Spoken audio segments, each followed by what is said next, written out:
If you're watching on YouTube, Warchant Television, thanks for that as well. We appreciate your support. If you're in the chat, hello. I've yet to check the chat today, but it's early. It's so early. I got all the time. I got 3 hours here, buddy. I'd check the chat anytime. Hello to all of you. And we appreciate you guys as well. So we got to start with some depressing news. I got a call late last night, or not late last night, early evening, from a friend of mine who's a former FSU basketball player. And we talk pretty frequently, and he gave me the very depressing news that former forward Ryan Reed, Florida State men's basketball, had passed away suddenly due to a heart attack early in the morning yesterday. And it took my breath away. You guys remember Ryan Reed? He was a tough defensive player, a guy who played from 2006 to 2010 and was rugged. He was a tough guy and a good player for the role that he played. And my buddy who informed me of this was real close to him. So my heart goes out to him, and my heart goes out to everybody that knew him, loved him, cared for him, cared about him, and was in his life, obviously, his family, and anybody else in that basketball program, Leonard Hamilton, Stan Jones, the rest of the staff, Eric Casto, those guys. My heart aches for you. A lot of tragedy lately for Florida State basketball. It's a tough pill to swallow, and a reminder not to take each day for granted. You don't need me to preach. I'm not doing that. I get that everybody understands how precious life is, but I don't like being reminded of it through great tragedy.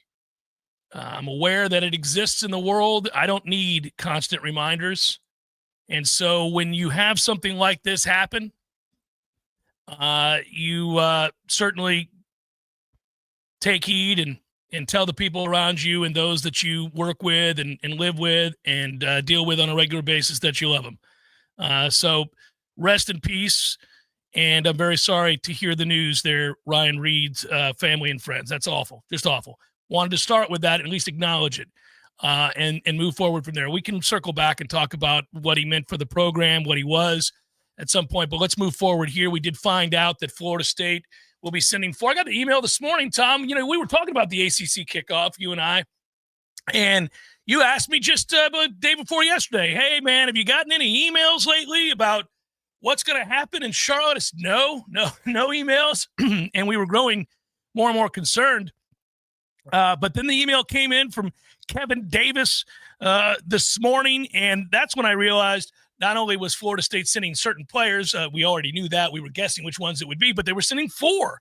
I thought, okay, all right. And then what I liked is they've got a new process. Now, you guys don't care about this, I wouldn't think, but I'm going to bore you with it anyhow to give you a little sneak peek behind the curtain of how it works. They're changing their methods, and I like this so much better. I just got done complaining, Tom, and I'll tell you about the players in a second.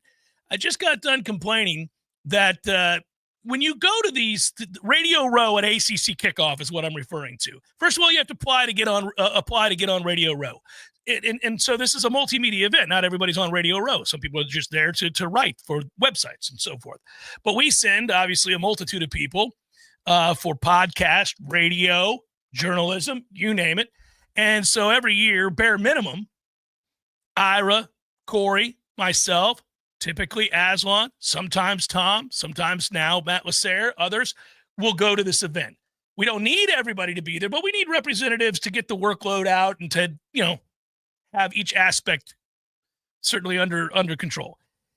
And so you usually kind of get told who you're going to get. The way they've had it set up in the past is that the team you cover, you're pretty much guaranteed so long. Like I would just directly reach out, or Tom would, or, to Derek Satterfield, the SID over there, and say, hey, we're going to be there in Charlotte. We're going to be set up on Radio Row. What time do you think would be a good time for Coach Norvell? When do you guys hit the Radio Row and go through and do your hits?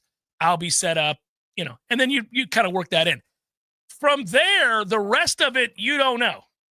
And you could be told by the ACC, you're getting so-and-so. Now you make requests. Yeah, and then they'll give you the list.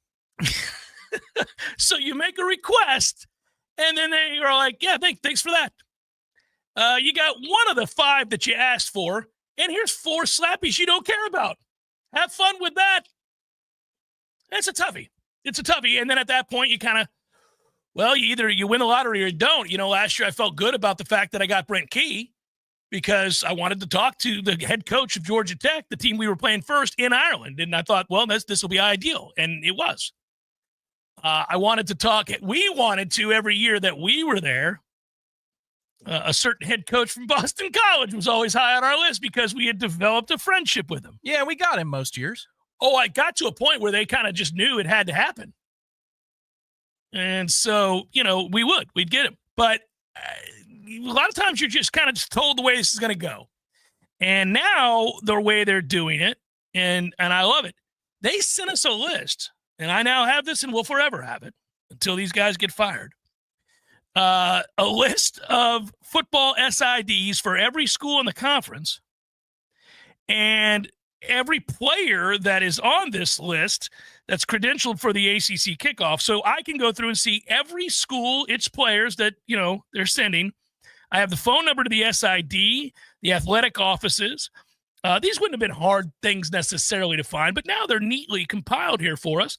And I can just call this guy direct, like tonight when I go home. Oh, they're kicking the can to the SIDs. This is so great. I'm sure Derek hates it, and I'm sure the rest of the SIDs hate it. But as a host and as somebody who wants to interview people, I don't want random nonsense from the ACC. I want to be able to call, for example, I'll give you several examples. And the phone number, here we go. Yeah. Area code 770. No. So Will Pantages is the SID. Great name, Will, at Wake Forest.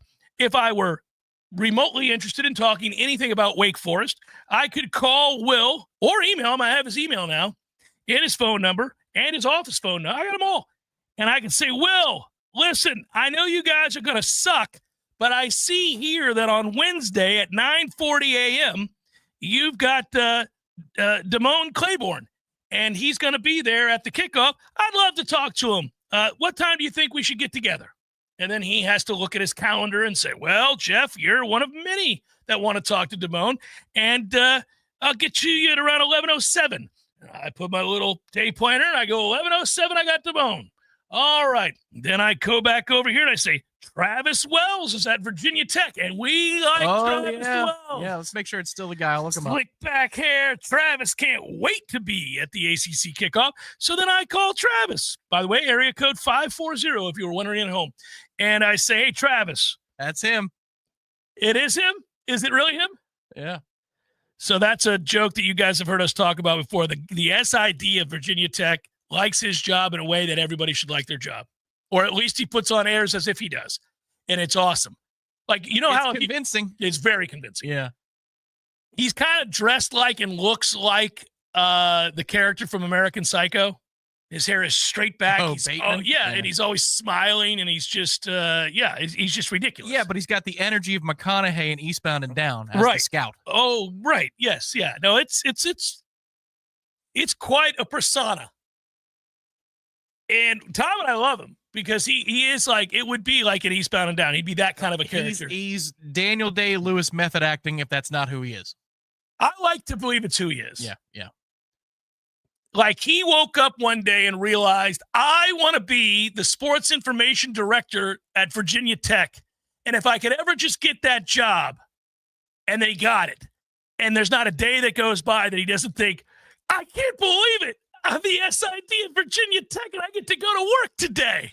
It's awesome. Honey, I don't know you anymore. Sure you do.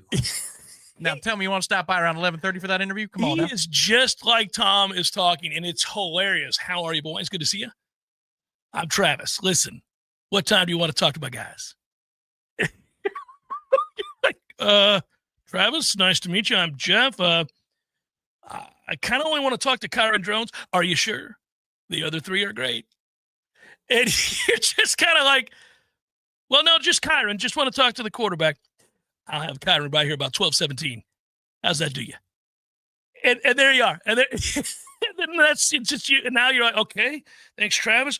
Kyron's at 12:17. Yeah, and then he's got that hand out, baby.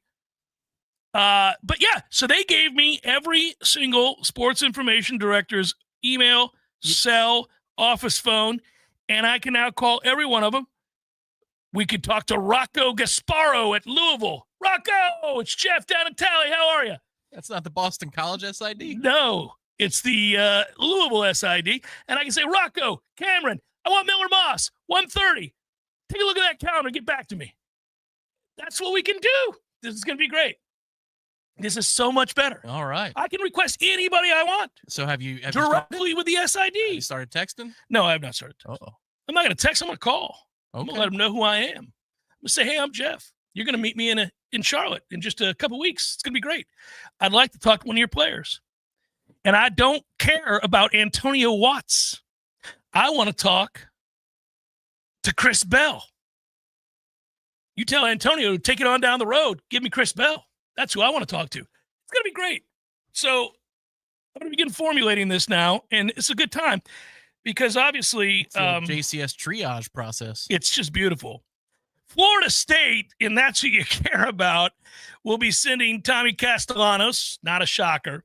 They will be sending Daryl Jackson Jr., not that shocking. Okay. They'll be sending Richie Leonard. Well, all right, kind of interesting. And then they'll be sending Earl Little Jr. Those are the four. Of course, 3 of the 4 were here for last year's. Whew, you know? So, yes, that'll be one of the first 2 questions they get at every station they go to. Except ours, because we already talked to them about such things. On a serious note, though, I do think it's imperative that Florida State sit with their players, and I always think media training is important. In the past, Florida State, we criticize aspects of what they do, but I think they do a pretty good job of talking with their players and getting their players in front of mics. The more you do it, the better you get at it. It's like anything else. It's like this job. It's like your job. It's like anybody's job. The more you have a crack at it, the more you succeed and fail and do all right, the more you gain confidence and learn from your mistakes and move forward. So I would begin that process now, because this is a tough event for a coach coming off a 2-10 season. And I think it's probably a very tough event for kids coming off a 2-10 season. They're going to be, as Tom just alluded to, and rightfully so, peppered with questions about the level of suck that was on display last year in Tallahassee. And if you don't handle those questions well, or you become flustered, then you're presenting the wrong image of what the program is and where your headspace is at and what to expect. This is an opportunity, to use Mike Norvell's phrasing.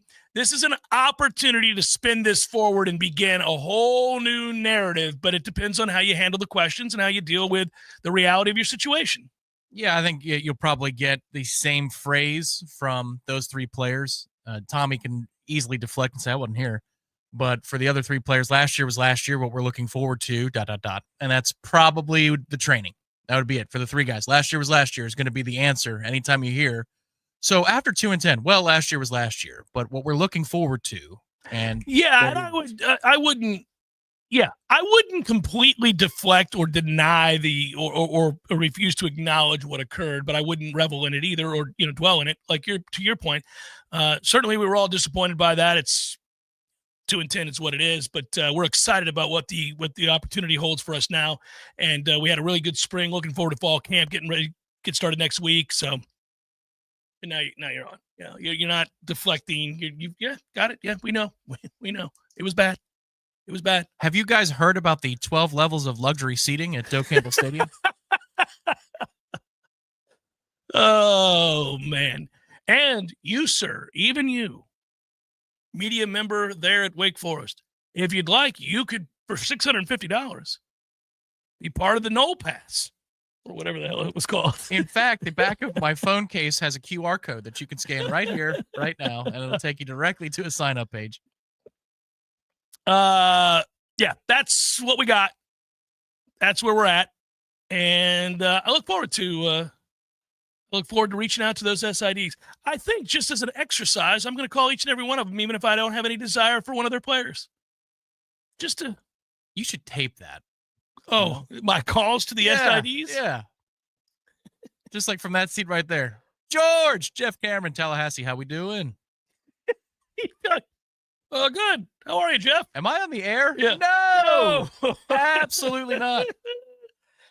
Pinch a Penny Pools and Spas now have the cold plunge tubs. A lot of people using the cold plunge tubs every day. It's part of their health regimen. You can too now. It's not just hot tubs, not just chemicals, cleaners, pumps, vacuums, nets, covers, or anything like that. They've also got the premium Hot Springs hot tubs, best and widest, largest selection, one might say, of the tubs in the entire city of Tallahassee. But now they're added to it. Cold plunge tub, baby. Get you in that cold plunge. Ooh. And they make it easy on you. You can finance it. Really low rates. It's affordable. Pinch a Penny Pools and Spas. If you're ready to relax, they're ready to show you how, and want to go by and see them and see that warehouse of which I speak. It's off of Greer Road. Pinch a Penny Pools and Spas.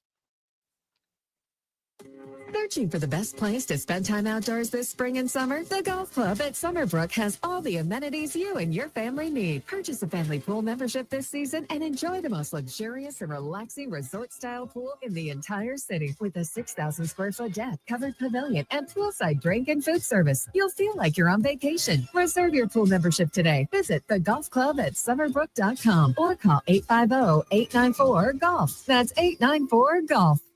Hey, fans, our partner ISF Inc. is a national management and IT consulting firm located right here in Tallahassee, Florida, solving the future for state governments through strategy, process, and technology. As a trusted advisor for state governments, ISF knows the importance of defining a clear and detailed strategy. Our friends at ISF can help your organization create a strategy that sets you on a path to success. ISF, your vision plus our expertise brings your brilliant ideas to life. Visit ISF.com to learn more. ISF, solving the future. I got some pretty spooky news from my Paul's termite and pest control technician the other day.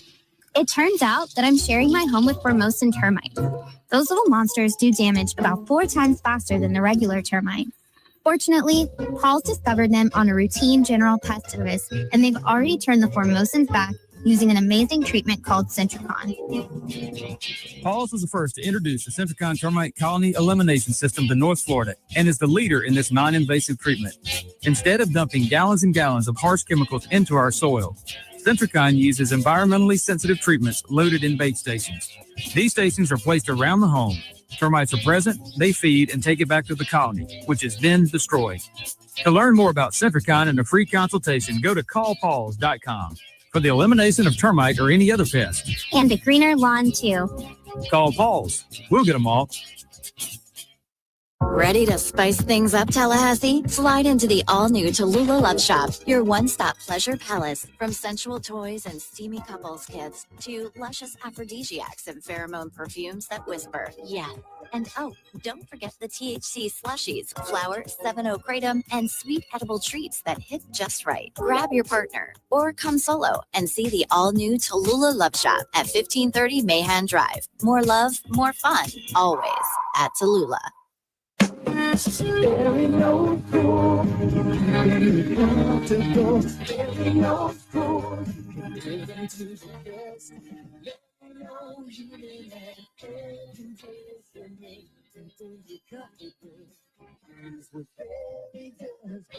No matter how busy life gets, your home is the place where your family and friends show you they care and celebrate with you. That's why the professionals at Barano Heating and Air Conditioning always make sure your home is comfortable. Just like those who matter to you most, Barano will always be there for you.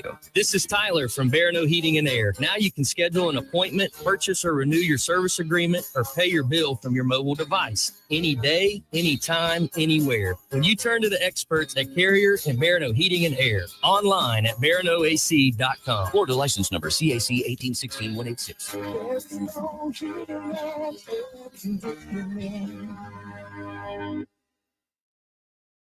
Science-backed, technology tracked, and coach-led. Hey, Jeff Cameron here. You've heard me rave about the benefits of Orange Theory Fitness and the proven track record of science-backed interval training. Well, now Orange Theory Fitness has done it again, adding more ways for you to improve your health and look your best. In addition to the always great standard workouts, OTF has added Tread 50 and Strength 50. For those in the mood to just lift for an afternoon or attack those cardio goals for the day, take the guesswork out of exercise. Make sure you're getting the most out of each and every workout. Orange Theory Fitness, location Midtown Tallahassee and Village Square Boulevard. The Jeff Cameron Show is a production of the Warchant.com Multimedia Network. Check out Warchant.com today for the latest news inside Florida State athletics. That's Warchant.com. Now, back to Jeff on Real Talk 93.3. Hope you're doing well on this Thursday. We are counting down the days. Now, it's going to be a weird and choppy schedule. Tom's unaware of this to some extent as well, so you'll learn it on the air. Don't you love when I do that to you? Okay. Well, you're taking time next week. I think you're gone Wednesday, Thursday, Friday, right? Well, you're not on Tuesday with us anyhow, so that's you're gone Wednesday, Thursday, Friday? That is correct. All right. And Tuesday for my own. For your, yeah. I think I will be taking a couple of those days too, but the following week, late in July, when I leave to go to the ACC, and then the rest of that week, that is going to be a weird week because we'll have content for you, obviously being there. But I think for those that listen to the radio show on a daily basis on 93.3, and those who maybe watch it on the YouTube feed while we're live here, you might have to make some adjustments. We'll do content, but they are replacing a ton of the equipment pieces in here, including all new mics and all new processors, and all this stuff is getting changed. New mics? Yeah, brand new mics. Kick-ass mics that are going to be on this thing Okay. Better mics. So we got new things coming here. Boy, it's amazing when you don't run a radio station, you don't think about these things. Right. But that does take time. We're in the off season. Look, the things, we get into the throes of everything really in August, and the window that they have to change out computers and equipment and do things like they're trying to get done is kind of now. It's kind of these couple of weeks here coming up, next 3 weeks. And so at some point we were informed that they had to just bite the bullet and pick a week where there's a lot getting done. And so we'll give you a heads up. We'll let you know. Like if Tom and I have to do the pod or the YouTube/pod and we do it at 8 in the morning, we'll post it early. You'll get it early. We'll do it. And you can watch us do the show from our respective homes, whatever it is. But there'll still be content, but there'll be some days where it's not at its normal time. And then when you marry that with a couple more days off that we're each taking before the whirlwind that is the start of the season, I get it from a scheduling standpoint. I'm just like anybody else. I have content that I consume on a regular basis. And when the host goes somewhere for a week or their schedule changes, you're kind of like, what gives? I'm confused. I don't understand. This is my walk. This is when I listen to my show. You do want to know these things. So we'll try to just be on the lookout. We'll try to post it. We'll try to put it out there as often as we can about where to find the content for that particular week. Yeah, okay. Now I understand where you're going with this. We'll try to make sure that if we post something, it's on the early side of the day so that it's just waiting for you. If it's not live, it's kind of waiting on you in the afternoon. Yeah, so new processors, new mics. All right, heady times. There's new things happening. That's all I know. I didn't delve too much into it. I was just told, hey, this is the deal. Like somewhere between the 17th and the 24th, there's just a bunch of stuff happening. And I was like, well, that's good because we were going to take a couple days one way or the other. And yeah, that would be ACC week, the 24th. So yeah, that usually is just kind of like be on your guard, everybody, because sometimes those interviews, like you're talking about with the bookings, they get scheduled. And then the SID comes up 3 hours earlier and says, hey, you want the kid now? Because they're all trying to get on a plane and go home. Yeah. So the SID, you might have an 11:15 booked and it's 8:30. He's like, hey, you want him now? Yeah, we always want him now. We'll take him. Well, that just ensures that you're going to get him is the whole thing, right. And they're usually in a better frame of mind if you get him earlier. The later in the day, the more the fatigue sets in for everybody involved. Alabama's the team we play in game number 1. I know that you're going to roll your eyes, but Greg McElroy on SiriusXM today said he thought Alabama was the biggest challenger to Texas. Listened to another podcast earlier today that was Big Picture College Football Talk, and it had Cade Klubnik and other stuff. And point is, the hosts of that particular show thought Alabama was a top 5 team. We're getting a well-thought-of Alabama team in spite of the 4-loss Alabama program that we witnessed a year ago. Lots of people feel like Alabama is about to be all the way back. And wouldn't it just be a wonderful wake-up call if Florida State was to knock off said well thought of Alabama program in week 1? Wouldn't that just derail all of those preseason notions? Not saying it can happen, not saying it would happen, not saying it's going to happen, just saying if it did, wouldn't that be something? Yeah, by all means, keep talking them up. I agree. The Alabama podcast and multimedia that I was consuming when we were on the trip to Pittsburgh, which love that hat, by the way. It reminds me how much I enjoy the icy lights up there. That's tasty. That's a good beer. Yeah.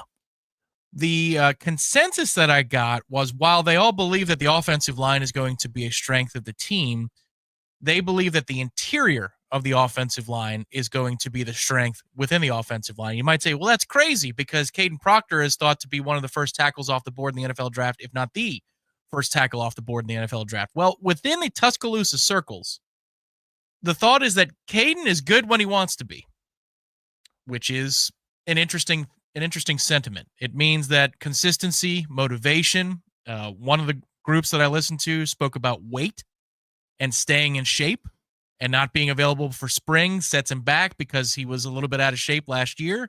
So there are questions about will he be able to handle the rigors of week in, week out play or 75 plays within a game and look sharp within the course of those 75 plays.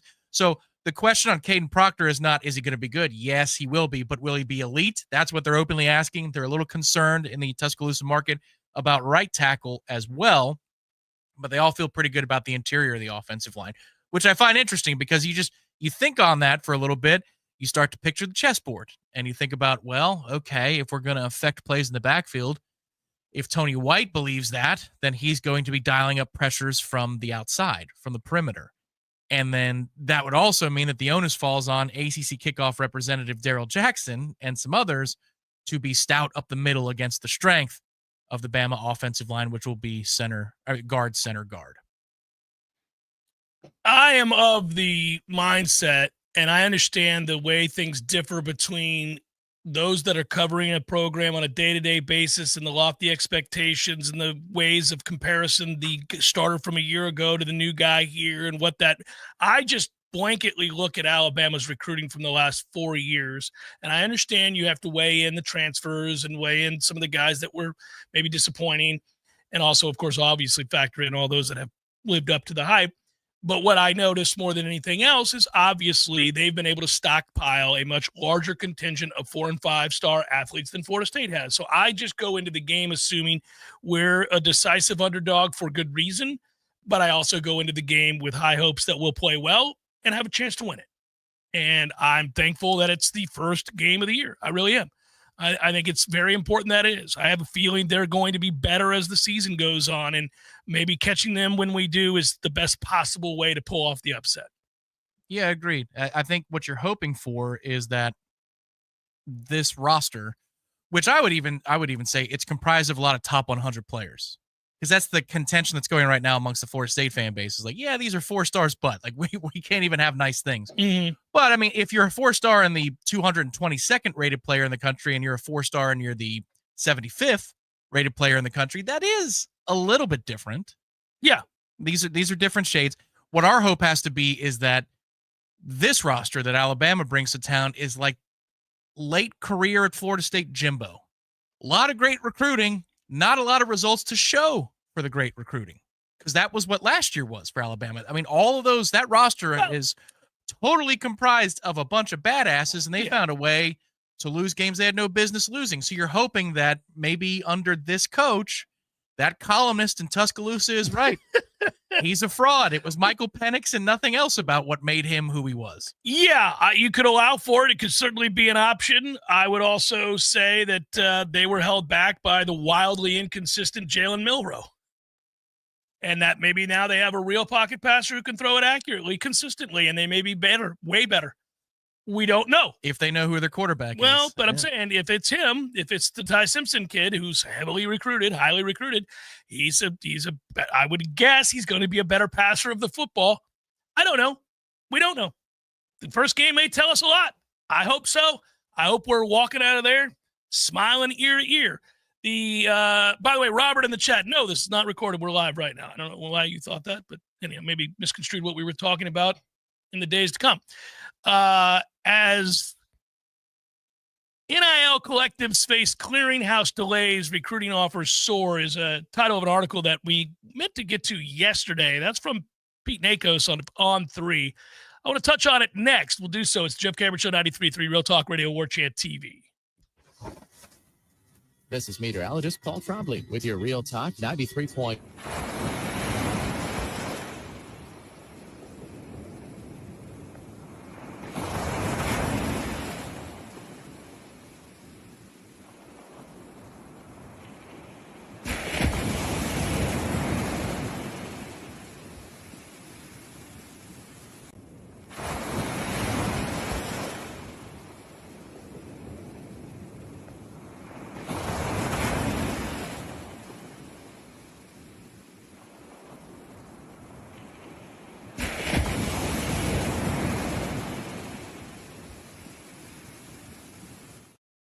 Like ticks. Mosquitoes are a nuisance to you, and by carrying diseases such as heartworms, they can be harmful to your pets. Learn more about how Paws can help protect you, your family, and your pets from mosquitoes. For the elimination of termites, pests like mosquitoes. And a greener lawn, too. Call Paws. We'll get them all. Do you want to take your yard back by having a green and pest-free lawn? At Paws, we understand the unique needs of your North Florida lawn, which is why we developed a program to address those concerns. Our treatment program includes inspection, treatment, and education on best practices for optimized results while remaining environmentally conscious. An added benefit is that our lawn treatment is flea suppression, so having a greener lawn can help protect your pets, too. For a greener lawn and the elimination of fleas, too. Call Paws. We'll get them all. Go custom with your window coverings with help from Budget Blinds of Tallahassee. Budget Blinds brings their showroom to your home with dozens of color and pattern choices. Just tell them what you love and they'll make it happen. From designing custom draperies and Roman shades to color matching your blinds and shutters. I'm Gary, the local owner of Budget Blinds Tallahassee, where you get beautiful style and expert service for any budget. Call 668-4835 for a free consultation online at budgetblinds.com/Tallahassee. There is no Bigfoot, Eddie. Would you stop with that nonsense? There's a Bigfoot, Jeff. I wish there were. By the way, I don't want you to point to me as the guy that takes all the fun out of the room. I wish there was the Loch Ness Monster. I wish there was the Bigfoot. I wish there was the Chupacabra. All the things. They're all mythical except for the Bigfoot. The Sasquatch. The Bigfoot? The Bigfoot. There's big feet. There's lots of them.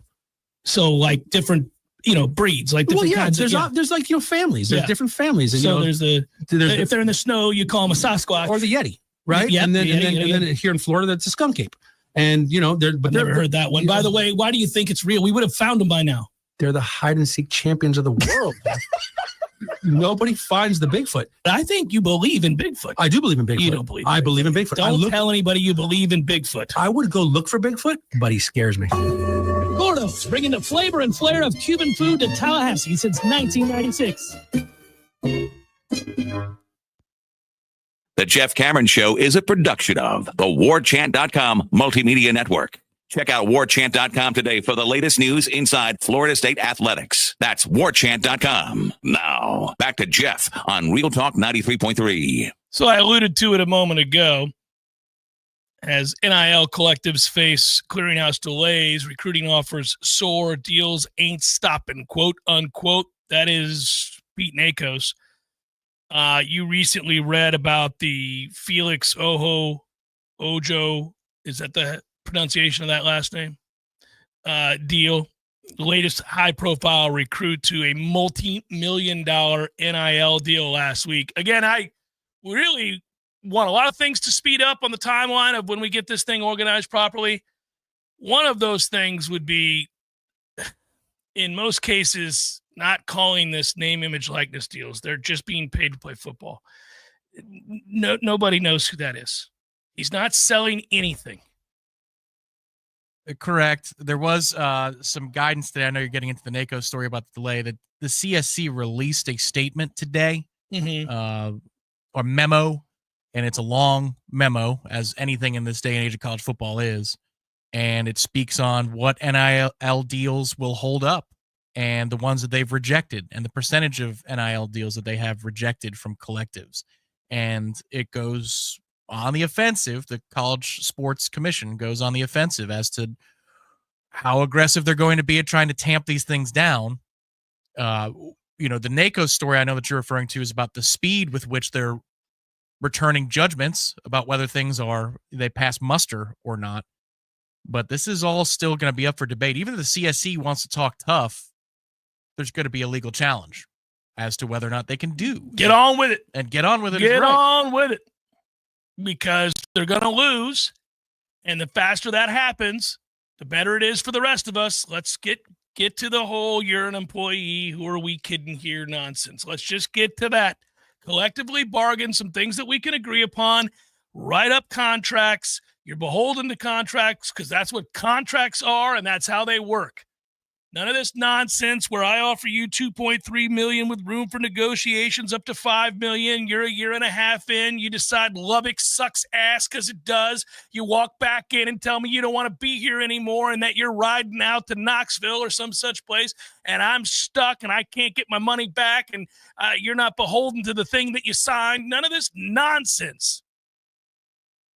And the nonsense that goes the other way, which is rev share agreements that apparently some schools are including an NIL deal promise. In addition to the rev share amounts, you'll have an opportunity to earn up to X $1,000 in NIL. But I'm cool with this because that is the role that the basically the collectives are going to play now. That's what they're going to do. Hey, I'm going to give you a make-believe. All right, here's a hypothetical. Is this a make-believe or is this a make-believe? This is a hypothetical. I'm just going to make this up because this is the kind of thing that's going to happen. I read you. So say it out loud. Say it louder. No. So what I'm saying is, if you're and Ingram, don't get mad at me. I'm making this up. So the battle's in. Yeah, the battle's in. Let's say again, reaches out to my man Will over at Subaru and says, "Hey, my guys love the Ascent." Or they love the Outback or whatever, the new one that's come out. It's awesome. And they'll talk about it. And once a month, it'll be an interview that's sponsored. And we'll put your logo out there. And Jeff will interview whoever. You know. Nice. You got a deal cooking. Good for you. But I'm going to interview so-and-so. And as part of that, on the screen, you'll see Subaru or whatever when I do the interview. In the upper left-hand corner, it'll say the battle's in. And there will be my pretty mug. And there will be, let's say, Daryl Jackson, and I'm interviewing him. And there's the whole thing. And Daryl, for doing that interview, gets $600. Yeah, cool. Yeah, and the clearinghouse looks at that and goes, "That seems about right. It's a 10-minute interview. Their logo's there. Daryl gets $600 for sitting down with Jeff. That's a realistic." Name, image, likeness deal for Daryl Jackson in Tallahassee, Florida. $2,400 to Jeff. Yes. Well, listen, I'm a bit more famous, but that's the thing. So you do it, and that's a normal deal. And a collective like that will be shopping lots of these kinds of deals with local companies. And instead of telling everybody that Felix Ojo is getting paid $2.3 million for his name, image, and likeness, which is complete and utter nonsense. He's being paid $2.3 million to play tackle at Texas Tech because Felix Ojo telling me to wear this shirt, nobody's buying it. It doesn't work. He's playing football. You're paying him to play football. But Felix Ojo sits down and says, "I really love these Slurpees at the Circle K." Well, that seems about right. I'll give you $600 for that, Felix. Cool. I'll do it. That's real. That would make sense. You might be able to sell $600-700 worth of Slurpees because of it. Maybe $1,000 and you've made your money back. But that's where we're headed. And these collectives have to try to come up with as many of these deals as possible. So whereas in the past, the collectives basically were telling players, "We'll give you $1 million for your name, image, and likeness," which is, again, complete nonsense. They were paying them to play football. They were helping the football program, and they were raising funds through people like me and you and Joe and John and Jerry and Ben, who gave money to the Battle's Inn, and they collected said money, and maybe in return they've got a brick from Doak or a jersey signed by Peter Warwick, which is great. That's good. You got something for your money. That money then went to a player who hopefully helped you win games and not suck like last year's group did at 2-10. And you would be inclined to continue to give because that's the way of the land these days. It's college football. It's what has to happen. But now we're trying to be a little bit more transparent, a little bit more honest. So stop telling people they're getting paid for NIL. They're not. They're getting paid to play football. And now these collectives have a new role. It's still a vital role. Still really, really matters. It's just let's go. Let's get to this. We don't have to do all of this. But we might have to for a little bit longer. Yeah. The CSC is going to be ruling on these things, and some of them, no doubt, will be taken to court unless there's some sort of congressional action that allows for this ruling body to be a ruling body without employment status. Another thing I found interesting was a straw poll taken of head coaches at the Big 12 meetings this week. Yep. From what I saw, there might have been 1 day remaining in the conference meetings, the media days. They're unanimous. They're all for employment. The coaches are. They're all for it. Did you hear Gundy say it out loud? No, I did not hear Gundy say it, which I find interesting. He was like, well, we've got to acknowledge who they are. They're employees. Who are we kidding? Right. Yes. Yeah, Dillingham said something similar. He's like, I've never heard of somebody getting paid $500,000 not being an employee. Well, yes. You're going to be an endorser, but yeah. No, but like you're going to be at the university. Right. 6 a.m. to 6 p.m. and maybe later sometimes. You're going to be there every day. You're going to be wearing the clothes. You're going to be the reason that other people show up to the university. My God, that's one hell of a spokesman. You go to their classes too? Wait, they're a university and you go to their classes. You're one hell of a spokesman contractor. You should try the new Baconator. Hey, what are we paying him for that? $3 million. Really? That's amazing. They better sell a lot of Baconators. Goodness gracious.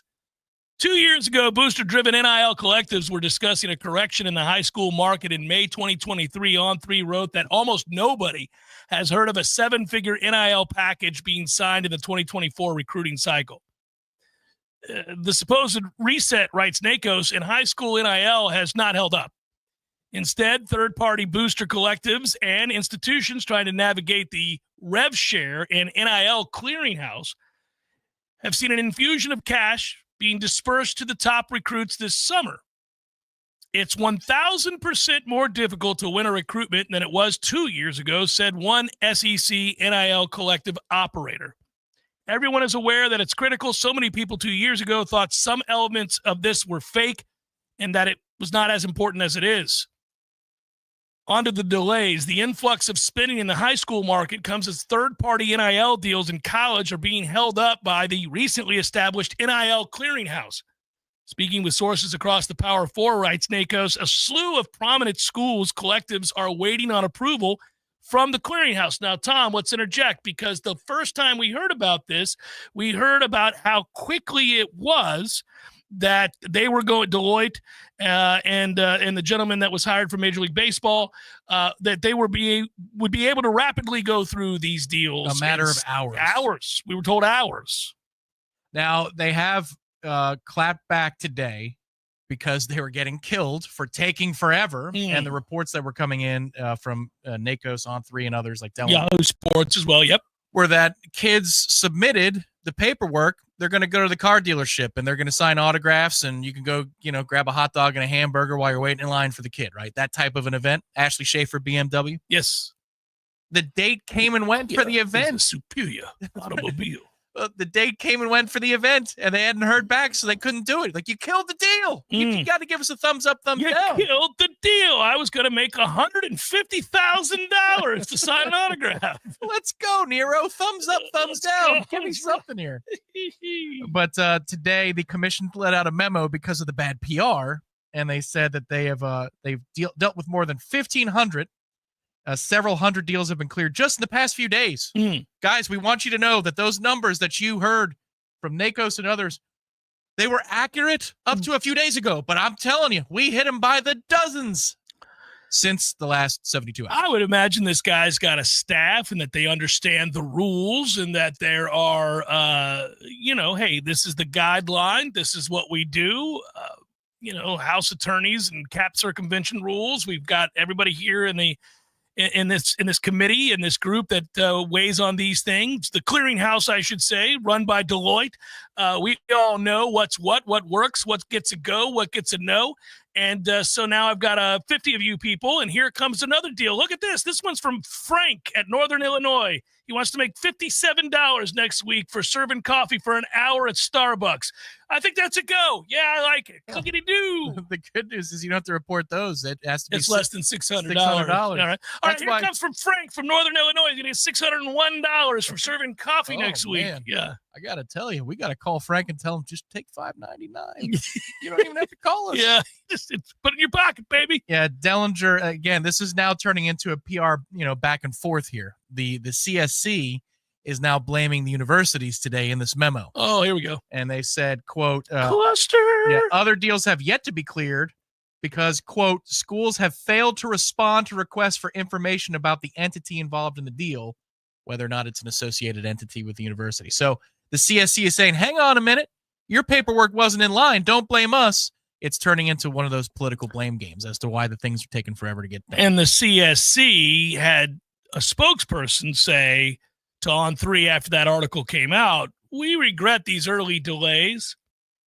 We expect that as more deals are processed, the time it takes for them to be reviewed will be sped up significantly, and they were going to comment further today, which is what you're citing, and they turned out to be right. Yeah, they had their PR camp go to work. Well, they also probably had an internal office meeting, and they're like, now look here, Bob, get off your fat ass and read these deals. That's why we're paying you. Let's get to, baby. This is all day, every day. You're paying handsomely. Steppity-doo, steppity-doo. Let's get it going. I told Bob's everybody. like, man. I told the world a matter of hours. Listen here. I know you spent the last 10 days in Kissimmee, Florida with your family. You shouldn't have done that, Bob. We all knew that July 7th was the big time. It's the day. And another thing about these smoke breaks. Who the hell still smokes anyhow? Get it together. And short sleeve button down shirts. What are you in parochial school? Sleeves, Bob, sleeves. So that's where we're at. It's funny. I read that quote, the wait continues for the NIL clearinghouse to rule on highly valued booster-driven contracts. Meanwhile, coaches are growing frustrated. Quote, at the end of the day, things are decided on the field, said Scott Frost at Big 12 Media Days. But way before that, they're decided by bank accounts. It's a sad state of affair in college football. If he who has the richest boosters wins the games. Get the hell out of here. I don't think that's where anybody wants it or where it was intended to be. So he has not coached a game yet at his second stay at UCF, and he's already crying poor. That's awesome. If I'm a UCF fan, I'm going, great. Okay. So maybe Gus was right. Well, yes and no. It's probably, look, again, I think we all share some of these overriding concerns. Florida State will never have the greatest bankroll, and they will not outpay Notre Dame and schools like that for players. They don't have it. Fair. But if in 2 weeks Mike goes to the dais of the ACC kickoff and says, it's such a shame that this is what the sport has turned Right, into. it doesn't do you any good. You'd say, whoa, okay, Mr. So $10 you're not million. built for this, are you? Yeah, right. Yeah, you're making $10 million. The sport's treating you just well. Figure it out a way.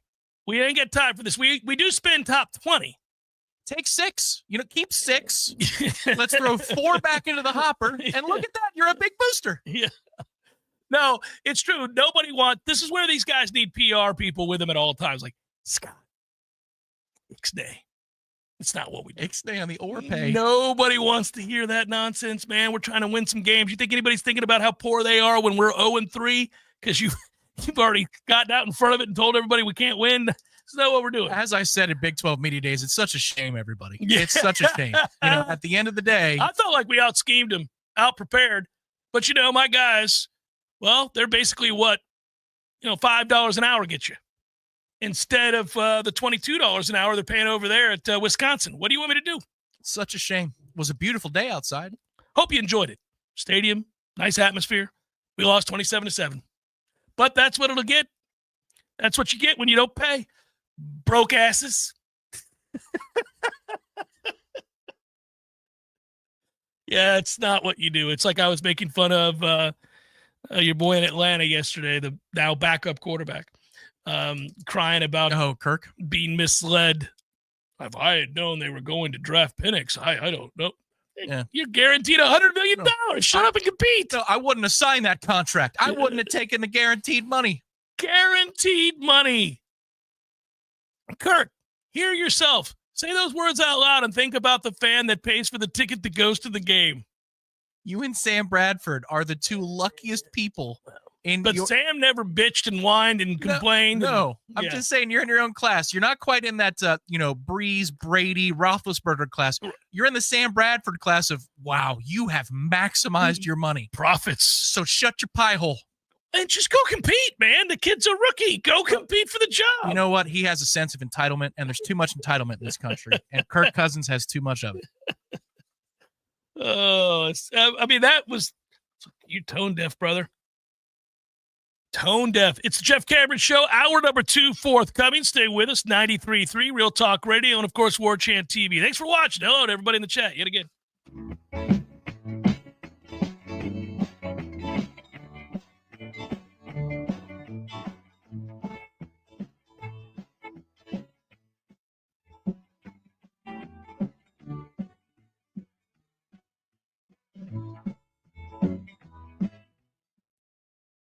The weather is unpredictable and can cause issues around your home. Weston Trawick provides commercial, residential, and industrial electrical wiring services, yearly inspections on fire alarms, portable generator sales, and so much more. With 24/7 emergency service and repair, Weston Trawick will be your calm in the storm. Give them a call at 514-0003. Weston Trawick. Professional electrical services day or night. Visit online at westontrawick.com.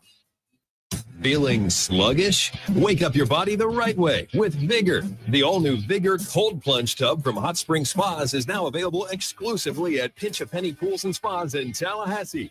Boost circulation, reduce inflammation, sharpen your focus, and more. Elite athletes do it daily, and now you can too. Experience the power of cold therapy in your own home. Come see the Vigor Cold Plunge, available only at Pinch a Penny on Capitol Circle Northeast and Greer Road. Some men follow the crowd. Others take the long way, the wayward way.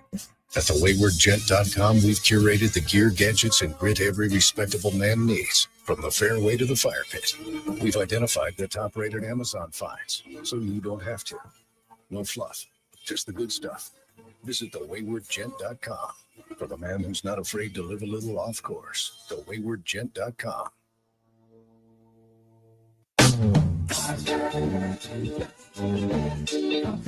All the way.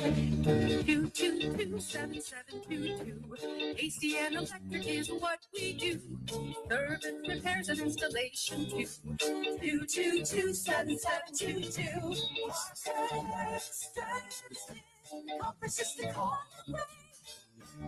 Is your home ready for anything? At Parker Services AC and Electrical, we do more than just keep you cool. We keep your whole home running smoothly. From AC maintenance and duct cleanings to whole home generator installations, we've got everything you need for comfort and reliability. Join our Peak Performance membership to keep your HVAC system in top shape and catch issues before they turn into costly repairs. And with a reliable generator, you'll never be left in the dark again. Call Parker Services today, where comfort is just a call.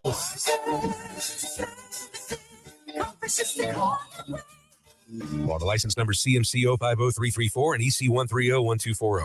There's fun to be had every night at the Corner Pocket. Take home prizes on Trivia Tuesdays and Beer Bingo Thursdays. And kickstart your weekend with Martini Fridays. Plus happy hour runs every weekday and game day specials every time the Noles take the field. Watch all the best games at the Corner Pocket's Vegas Wall, featuring 560 inches of flat screen TV heaven. Oh, really? The best food, the best drinks, and the best place to watch all the games. Tallahassee loves the Corner Pocket.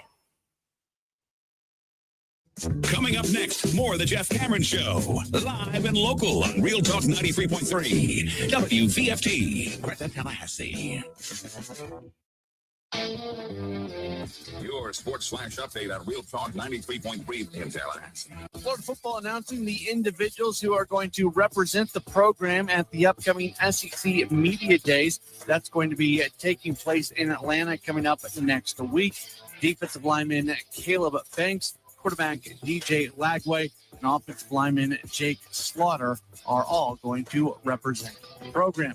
In baseball, the Tampa Bay Rays, they knocked off Detroit yesterday 7-3 as All-Star junior Caminero hits a home run and scores twice. Up next, the Rays are going to travel to Boston to open up a 4-game series. Taj Bradley starts tonight. The Marlins lose to the Reds yesterday 7-2. That series continues tonight. Cal Quantrill is going to pitch for Miami. This Sports Flash is presented by Progressive. Bundle auto and home, renters, or condo insurance and save with Progressive. I'm Matt Pauley on Real Talk 93.3. At Skechers, we put the S in comfort. Wait. Skechers put the S in comfort? Yes, comfort you have to feel to believe. Skechers, we put the S in comfort. Let me try. Okay, I'm just stepping in and, oh, wow. Skechers put the S in comfort. Yeah, we told you. Find Skechers slip-ins at a Skechers store, Skechers.com, or wherever stylish footwear is sold. Drivers who switch and save with Progressive could save hundreds. With that kind of money, you could go big time on a fancy water bottle with ultra titanium alloy metal. You're not sure why you need all that. I mean, it just holds water. But you're getting it anyway, because if you're hiking near an active volcano and you accidentally drop the bottle into molten lava, your water will still be icy cold. Switch to Progressive and you could save big time.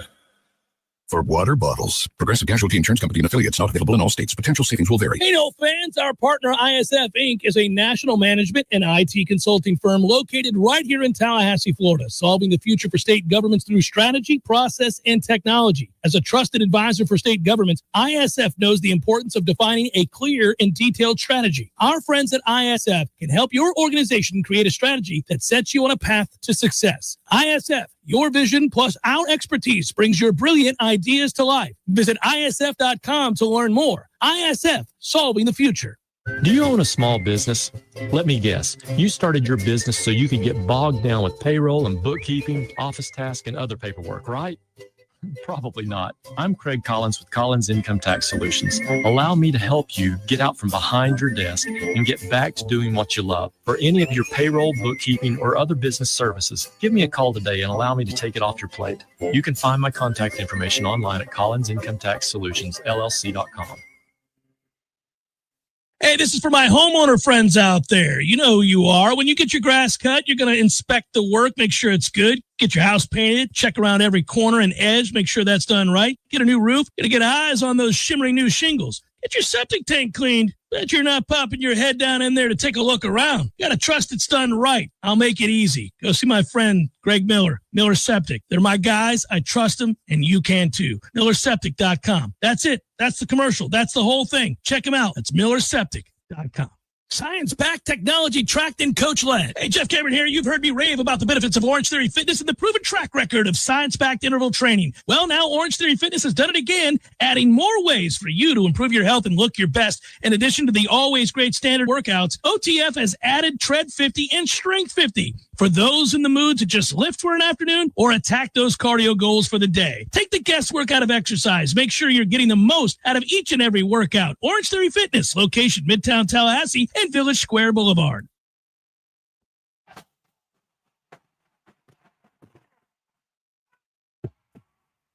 From Florida's capital city, this is the Jeff Cameron Show, brought to you by Orange Theory Fitness on Real Talk 93.3. Now, stop what you're doing and listen closely. It's time for the Jeff Cameron Show in 5, 4, 3, 2, 1.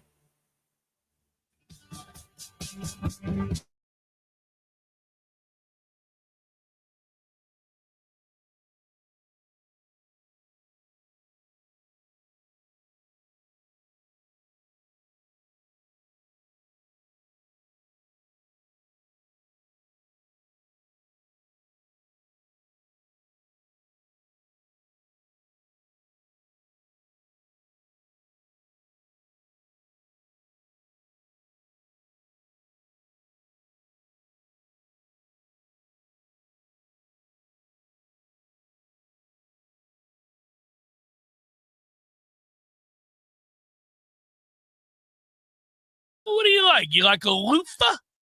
Are you an old school, grab the soap and just rub it all over yourself? Do you like a washcloth? I don't use a washcloth, never have. Don't like washcloths. Oh, I do man. to wash my hands and dry them, but I don't know. Like in the shower, you got to have the loofah. My dad was a big washcloth Yeah. guy. Yeah, that's the Brooklyn in the 40s and 50s talking right there. Yeah, that's life in the 1800s. Everybody had to use a washcloth. Get the ivory bar of soap. You get a good Go washcloth. and- yeah. You build a little lather. There you go. I checked in because I don't always look, but I try to catch up, make sure I don't screw anybody over who asked an important question or donated or something like that, especially this time of year. And I saw a lot of you were kind of interested in a couple of things. Squirrel's health. There's no way any of us would know any of that. We talked about him coming off of injury and that the only way that is a great get is if he is going to return at 100% health and be the player he was from 2 seasons ago at Tennessee, where he was utilized greatly and was a very effective player, obviously. But limited in spring and completely limited in spring. Did not play in the scrimmage. I was at the final scrimmage. He did not play in that scrimmage. If you recall, right after that, he returned to practice. Well, whatever remained of spring, he did return. He got in, and I looked at that as a very, very positive sign because I'll tell you what. When they got Squirrel White, now this I can talk about now because he's come back from it and he was at practice. But when they first got Squirrel White, when I talked to people from Tennessee and talked to people who cover recruiting, there were some doubts about whether or not he'd be fully healthy, both in the spring or for the upcoming season. And I thought, well, look, if you've got a guarantee from a doctor that at some point he will be the player, likely be the player he was before whatever his injuries were, right? Like that he could return to health. And even if he wasn't ready to play this year, you'd have a guy for the following year that was dynamic and had over 1,000 yards receiving in the SEC. Okay, fine, but they need somebody now. And I was really worried that, was this a week 4? Was this a week 6? So to me, the fact that he, even though he did not play in the scrimmages in the spring, the fact that he came back to practice in the spring, you wouldn't rush somebody back to spring if he wasn't close to healthy. I mean, frankly, you that would be dumb as hell. Yeah, it's a simple offense. Well, and it's the spring. You just say, hey, look, if you need another couple of months, we're not exactly rushing you back for spring football. So the fact that he did return leads me to believe he's likely healthy, and that's really good news because I think Gus will use him properly. I think that is somebody that can be useful in this offense and spring some big plays, and so I'm excited about that. As far as speculation about anybody else, any other players, again, those offensive linemen were held out for the most part. All are said to be back and ready to go for the fall. It'll be imperative here coming up when camp starts that they hit the ground running. I hope they're in shape. I hope summer conditioning has gone swimmingly because we know this from talking to Otto, that pace is the real deal. That it's really hard on the linemen. Receivers are in great shape. They're all in great shape. They're lean, mean. They're running all the time. They're fast as hell. They handle it pretty well. It takes them about a week, and they get their wind, and they're good to go. But for any of you big guys, you beefy sons of bitches, it's tough on you out there trying to run around with your fat ass. And you got to get in shape. And so I'm hoping that those guys are in tip-top shape and because they got to go. The offensive line, it's important in any offense. It's really important in this one if you're going to play tempo and lean on people. I think that's where it's important that in recent years things have changed in the summer where it's not player-run workouts. The coaches can be out there and present for summer workouts, off-season workouts. Because at this specific position, you can set the pace then. You can tell them what pace to expect. Is it the same thing as doing it with shoulder pads and a helmet on? No, of course not. But it's not nothing. And you need to get them also thinking together, going through it mentally together. Richie Leonard is a representative for Florida State at the ACC kickoff. I take that as him being imbued as a starter, don't you? I thought he would have been a starter anyhow, yes. Well, coming off of the injury from last year, a new set of eyes with Herb Hand, it was at least to me a question. It was Medley or Otto or Leonard. 2 out of 3 are going to be your guards. That was my thought. Maybe Rizzy gets into that mix too. But definitely he's going to be one of the starters. Gunner was extremely limited in spring camp. They knew that when they said yes to his transfer, so That's it wasn't correct. a surprise there. Micah Pettis, you talked about him earlier in the week, the consistency factor of staying, in shape and got to ready stay to in go. shape, got to be healthy, got to, yes. Yeah, mixing these guys together and allowing them to take the field together and thinking as one, really important. But summer workouts now do have a little bit of coach governance, or at least coaches can be present to see how the progress is going. I don't know exactly how the letter of the law is written for the NCAA. That helps. And it would also help to hear in 2 weeks' time or 13 days' time from Mike Norvell that everybody's cleared, ready to go, ready to start practice together. That would be good news. Huge. And you bring up Michael Pettis and how important he is. Have you guys taken a good look at Michael Pettis? Old big number 57. You guys ever taken a good look at him? Micah. What I call him? Michael? Michael. Sorry about that, Micah. No offense, man. Do not find me. If you've seen Micah from Madison, Alabama, then you know that is a mountainous man. 6'7", 360 plus pounds is what he weighed when he was at Ole Miss. He's a monster. As far back as 2022, he was on the freshman All-America third team. 2023, he was on the Outland Trophy watch list. 2024, All-SEC second team CFN. So he was a guy that a lot of people were very, very, very, very, very, very excited about. I can't figure why a dude who is that size, who had actually, you think about think about this. His redshirt junior year, he started at right tackle, played 84 total snaps, including 79 on offense at Florida. That was in November. Started at right tackle, played 76 total snaps versus Georgia. That was in November the 9th. Started at right tackle, played 71 total snaps, including all 65 on offense at Arkansas. That was in November. Started at right tackle, named a PFF's SEC Team of the Week as Ole Miss's top run blocker at LSU in October of 24. Started at right tackle, played 94 snaps, including all 87 on offense against South Carolina in early October. Started 77 snaps versus Kentucky in September. At right tackle, played all 58 offensive snaps against Georgia Southern. Did the same against Wake Forest in the first or second week of September. What am I getting at?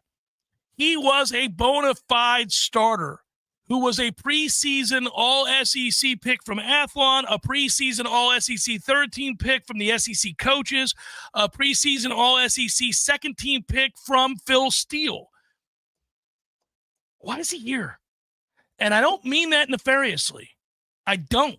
It could be very simple. He could just be like, I hated it at Ole Miss. I didn't like it. I didn't like the way I was treated. I didn't like the head coach. I didn't like the situation. I wanted to go somewhere else. Maybe I'm getting paid more money at Florida State. I don't know the answer, but I am cynical enough to wonder. And I think because the rumors were that he wasn't always in shape, the ability's never been in question. The ability obviously hasn't been in question. He started big games and excelled in some of them, including the one against LSU that I just mentioned. So the ability is there. God knows the size is there at 6'7", 360 pounds. When you look at him, he is a mountainous man. It's odd to me that he was here. It's odd to me that he wasn't out there all that much. And again, we understood he was coming off of some injuries, but that's the guy. You're right to say that's the key because his potential is elite. Well, very, very good. He is potentially an NFL offensive lineman. Put it that way. Yeah, the exact story, I don't know. It could be a combination of maybe some health concerns and then the money. He might have wanted more, and they said, well, we've got another kid that we like. It's all right. We feel like we've got a good replacement ready to go, and we will pay him a fraction of what you will get on the open market. So good luck to you. Could be that simple. I feel like in this day and age of college football, follow the money is probably the largest reason of anything, especially before the 20.5 rev share deal is in. I mean, everybody was front loading the rosters. It was the Wild West. So it could just be that. And we did a very good job of acquiring a guy who would help us because he wanted more. Ole Miss said, we're calling your bluff. And Florida State said, thank you very much. Yeah, it's interesting. I mean, he was a 4-star recruit as a top 100 offensive lineman in the country. a top 50 player in the state of Alabama. He was redshirted his freshman year, but then when you start looking at the path to where he is, he ended up playing. He played his redshirt freshman year. He played in 13 games in the SEC. And you don't get on the field as a redshirt freshman in that league for every game unless you've got something to you, unless you can play. And I'm hoping, and they're hoping, obviously they've seen more of a known commodity. They're not taking as big a leap with the players that they brought in the portal this year than they did last year. Last year there were guys that had played a lot. Obviously DJ had played a ton of football, but there were other guys that hadn't played a lot of football at all that were well thought of coming out of high schools, and they just didn't like where they were, and they transferred, and you thought, okay, well, maybe we'll see them come into their own. Unfortunately, they either got hurt or sucked or both. But with this kid, it's different, man. And this kid is a kid that obviously got on the field right away at Ole Miss, played a lot right off the bat. To me, if you get a guy, if he's healthy and he's right, if he's right here and he's healthy, this is a guy playing his ass off this year to get paid like a first rounder. We haven't had a dude like that on the offensive line in a long time. I mean, again, I'm not saying he will be, but when your preseason Outland Trophy watch after your redshirt freshman year, I mean, you've got some tools. Yes, and it feels foreign here. But I mean, you've got an SEC offensive lineman of the week for 1 week for Gunnar Hansen. Pettibone left because the coach left.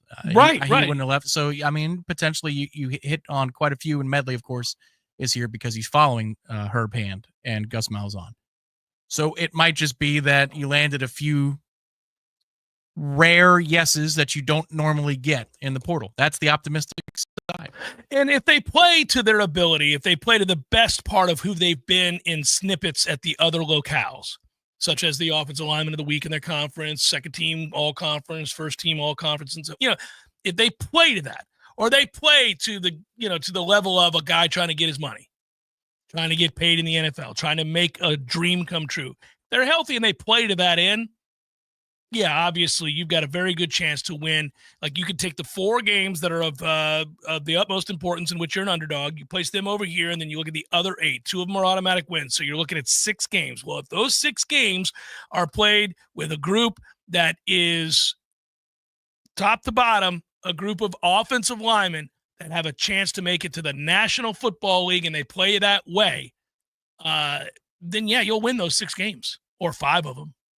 Well, yes, they're PFF stuff, which you can take or leave, but it's a large data set on these guys because they've been playing college football for a long time. All of them is that they're better than bad teams, that they're better than mediocre to below average competition. They're just better than them. They're better than that, and they're as good and slightly better in some cases as the middling teams. Yeah. What gives me caution, pause, concern is that you could have looked at Darius's PFF grades or Maurice Smith's PFF grades and felt a sense of comfort. And Richie Leonard's, even though he was here coming from Florida, you could look at those entering last year and feel a similar way. Richie got hurt, but I've just got this weird theory that if you're a super senior and you haven't left for the NFL, why? Like, that's the question I ask. Why haven't you just taken your 3rd round draft grade and gotten paid?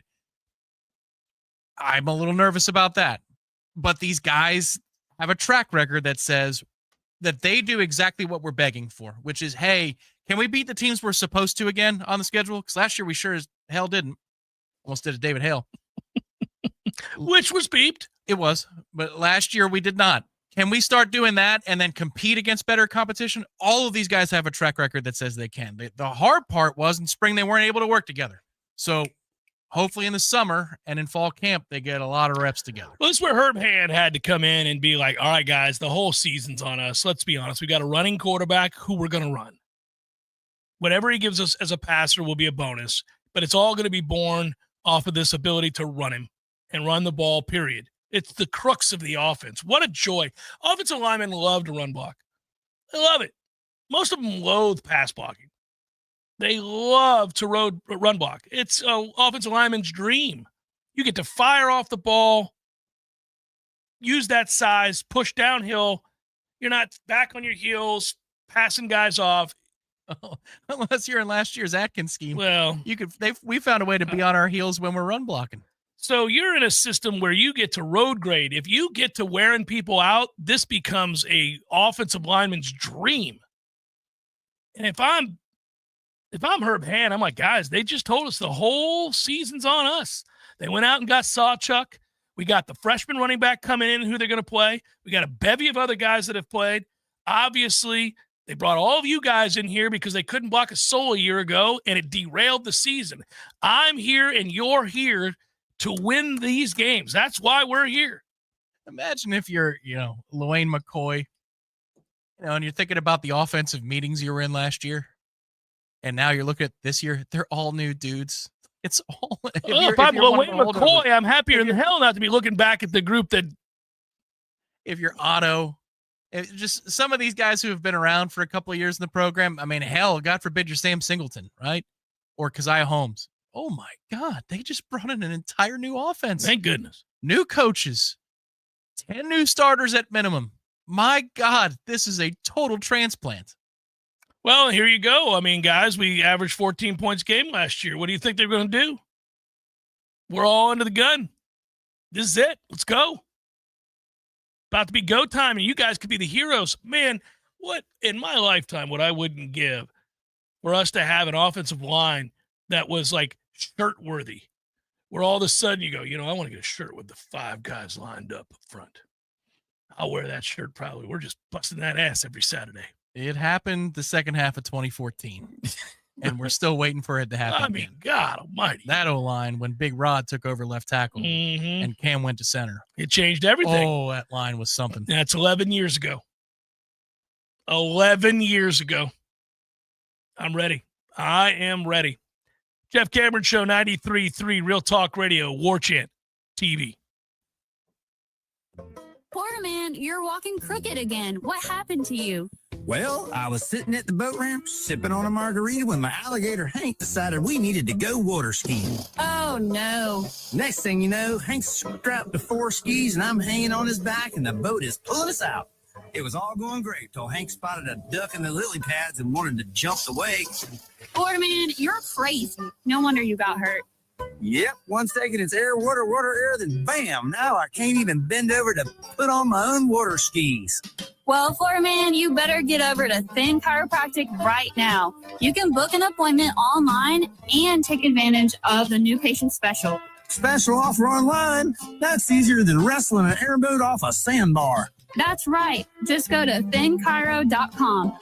FENNCHIRO.com. FENNCHIRO.com. That's it. I'm headed over there boogity to get straightened out.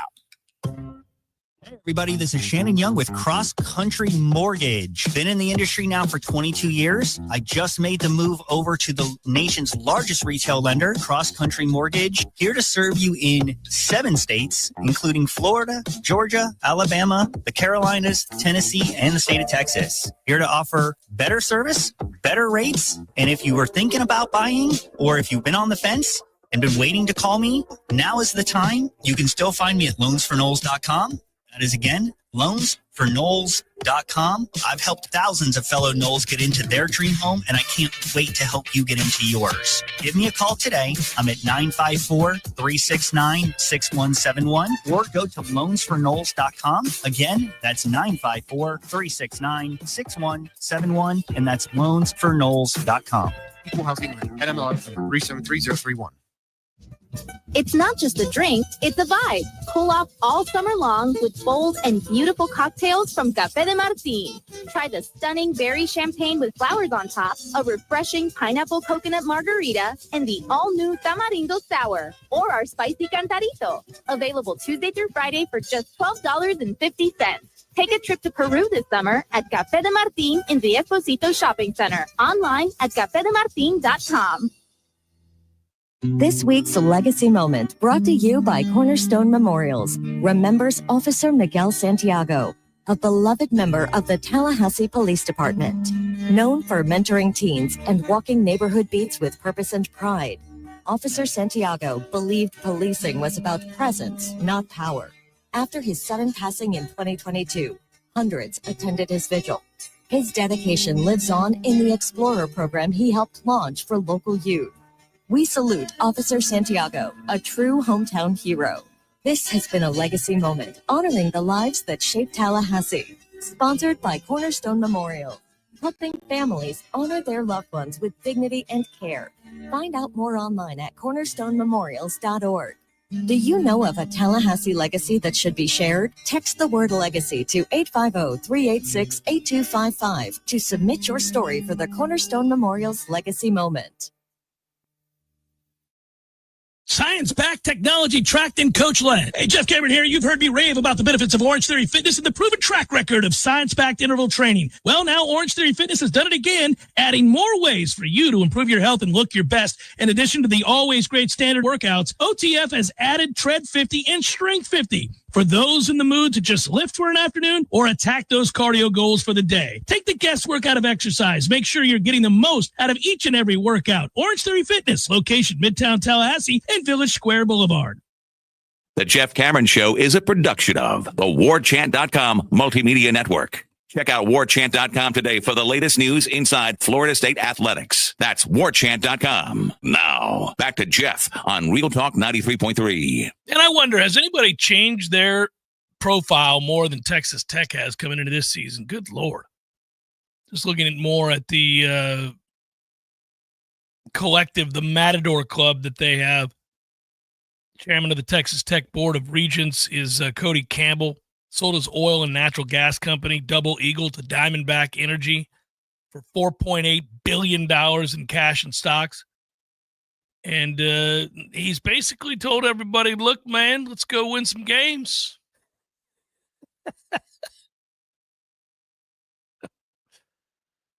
Let's just wait for that story for our guy or gal. Just somebody who's like, what do I care? Who would it be? We know who it won't be. We've been asking for the same person to step up for decades, and that ain't going to happen. Well, no, but yeah. We need Troy Knoll to win the Powerball. That's what we need. If Troy won the Powerball for $300 million, I think we'd be okay for the next 10 years. $300 million ain't going to get it done. Oh, no. Next 5 to 10 years, you'll be in plenty good shape. I don't know, $300 million, man. We're playing in the big boy ballparks these days. Look at people from Oracle and everybody else out here spending money that, like, Michigan's got that guy. Literally billions and billions of dollars. I think that what the CSC is trying to do is take down the $50 million roster or the $40 million roster and try to just get this thing whittled down to like an extra 8 to 10 is being spent by the haves. And they're gaming the system and working the system. I think they're just trying to get rid of this $50 million thing that Texas Tech has right now. And apparently they've done the math well enough for these front-loaded contracts that even next year's 20.5 rev share, you can still find a way to effectively make that a $30 to a $35 million roster. That's what some of these schools have done. Hopefully we have. I hope we do. I hope we have too. I do, like, when you inquire over there about this stuff, it's nice to know that, look, we're not broke. We're not all the way at the very top, but we're not broke. We're all right. We're hanging in there for now. We're probably where our recruiting ranking is, right? Yeah, somewhere in that neighborhood, maybe a little further down. I haven't checked lately. What is our recruiting ranking, and where are you looking? You looking at the On3 ranking? Yeah, it's 12. Yeah, I think we're somewhere in the neighborhood of 18 to 20. So in that sense, they're doing a great job recruiting. Oh, well, yeah, for now, sure. If they finish 12th, they'll be 6 above their financial weight class. I mean, honestly, how much better can you do or expect to do? Yeah, let's hope that continues to roll on. I mean, they've got the matter of winning games. That's what they've got. It's interesting, too, that the day began. Now, I don't know how much collective stock our listeners put into this stuff. I don't know how much stock I put into it these days. I find it maddening. But there is a constant undercurrent of alleged news or developments in the way of the next big wave of realignment. And you can find that, of course, on almost any platform that covers college football and has a message board, and any college platform that is operated in such a way in which people are able to promote, produce, write about, talk about, discuss whispers and behind the scene things. And that what makes it maddening is that you don't want to latch on to something that is just a fantasy of a, rabid college football fan, but not rooted in anything close to reality. And at the same time, there have been a number of those kinds of people who have those platforms who, when they've ventured out to say, look, I'm hearing whispers, hearing this, have not always been wrong. And those people are identified by the rabid fan base of anybody who follows college football closely. So you could be Territorial Noel, and I just made that up, right? That's a great handle. Yeah, so Territorial Noel decides to produce one day on the boards that he's hearing the Big Ten is about to jump, or that Fox is about to jump. They're worried that the SEC and ESPN are about to make an offer, that the number is doable, and they're going to meet him halfway. And you're like, oh, great, well, I don't know who Territorial Noel is. I don't know if any of this is accurate. I get that he's putting his fake name to it and all of that, but whatever. Well, the thing is, you kind of ignore it at your own risk, because fast forward, there have been enough Territorial Noel type people at every forum across the country that has turned out to have a measure of accuracy. There's 5,000 others who've done the same that are inaccurate, but there's old Territorial's got it right again. His avatar would have to be a cartographer's dream. Yeah. Some sort of map of Florida circa 1722. And like, maybe I'll become Territorial Noel on the boards. That's your burner. People will now know it's me. They're like, if all of a sudden the first post is tomorrow, Territorial Noel says, all right, Jeff. Did you guys know about Paul Skeens, ... Territorial Noel? Excuse me, sir. This is the tribal council. Territorial Noel. But anyhow, there is a guy like that for every board everywhere. There's a guy like that on Twitter in every region of the country. There's a guy like that serves as a source to people. And I do like that eventually it gets vetted and people figure out, oh, he doesn't know a damn thing, or he does. And I saw early this morning, there were several of those types that are like, just tweeting out, that's what you do, right? And I'm such not a sucker, but I'm one of the many in the Florida State camp that are just clamoring for the news of a definitive start time for renewed sense of hope, which means we're out from under the ACC. I keep waiting for the moment. Well, what? 27? Okay. I'll survive whatever today is going to be and whatever 26 is going to be, because 27, we're getting paid and we are out. Right. FSU football account tweets big things coming, ... Yeah. And then it says something like 7/17/25. Whoa. What's going to happen then? Yeah. But no, I because I clamor so much for this, I'm like, introducing Noel Pass Unlimited. Damn it. Foiled again. And the first post you'd see underneath that is by Territorial Noel going, God dog it. These savings are amazing. I thought it was going to be something that mattered. Like we were getting out from under this nonsense. This ACC umbrella of ass. $100 down, $20 a month. Unbelievable. No, I want it so bad. I already sit around thinking of the combination of schedules. I know a lot of people say, hey, no how, no way. I don't want to go to the SEC. I want to go to the Big Ten. I prefer the SEC.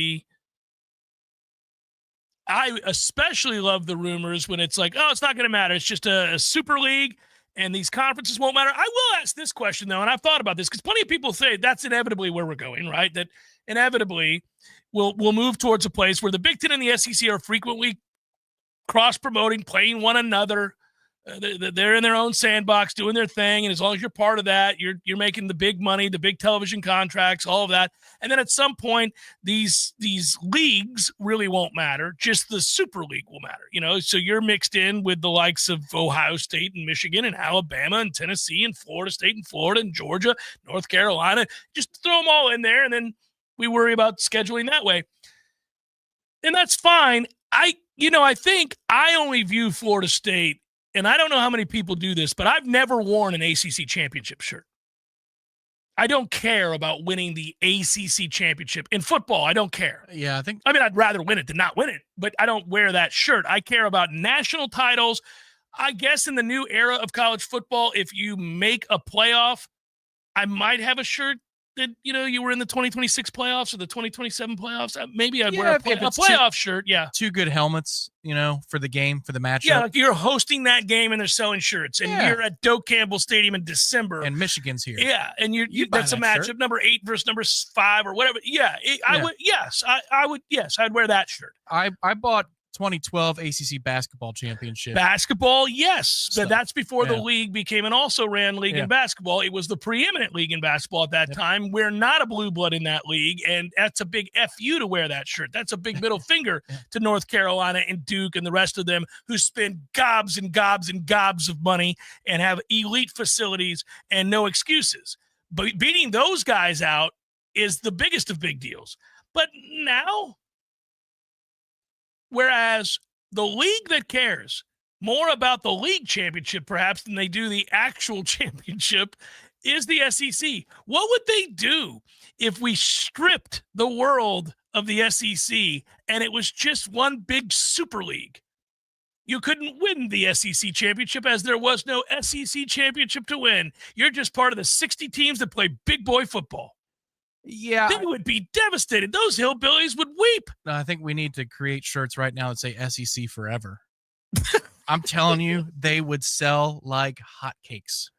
SEC forever. I love the day that becomes we're just an independent one of one. Screw all the rest of you. I don't care about you at all. I care about us and us only because it's the way I feel right now in the ACC.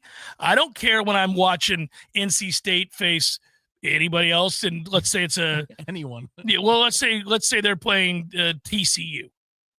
I'm not one of the people that turns on the game and goes, well, we got to get an ACC win here. We got to knock off the Big 12. I don't do it. Some people do, but I don't do it. Well, even now, you might say, well, that helps our stature in the playoff. Like, no, it doesn't. They'll do really. whatever they want. No, they're going to do whatever they want, right? We went undefeated. Didn't matter. Yeah. So don't give me that rooting guide. No, well, it's better for Florida State. It don't matter. They will gerrymander this thing. Well, and it's now a 12-team playoff, for Christ's sakes. It'll be 16 soon. So, come on, man. It doesn't matter. If you could be 10th in the penultimate ranking, and then you got South Carolina, Ole Miss, and somebody else out there. I know what just happened this year. I'll never trust it. I'll never trust that. Mm-hmm. Well, I don't want a committee deciding anyhow. I never have. Well, this last week we had Florida State at 10. 10th this week. 8-4 South Carolina. Whoa. A big statement from the committee that leaves 11th and 12th. Who's it going to be, folks? We've got Ole Miss.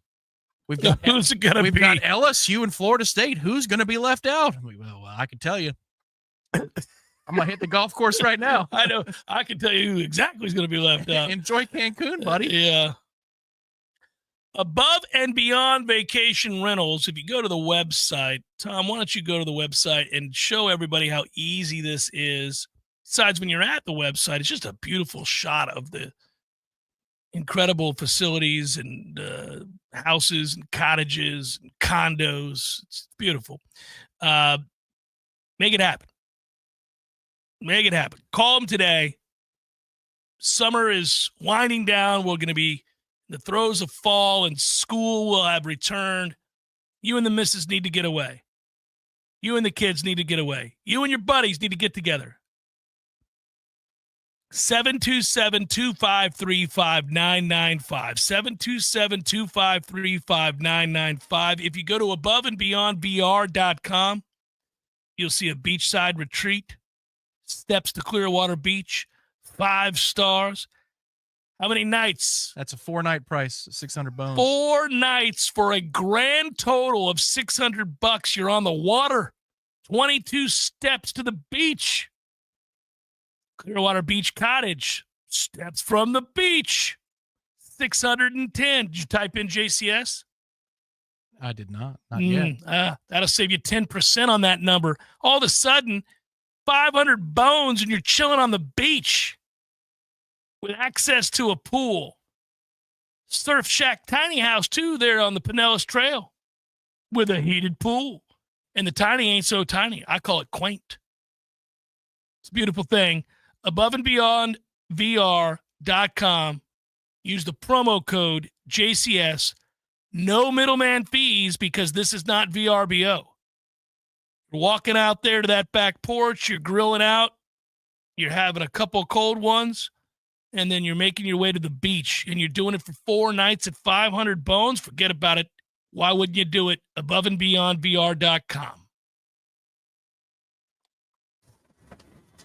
This is meteorologist Paul Trombley with your Real Talk 93.3 weather update.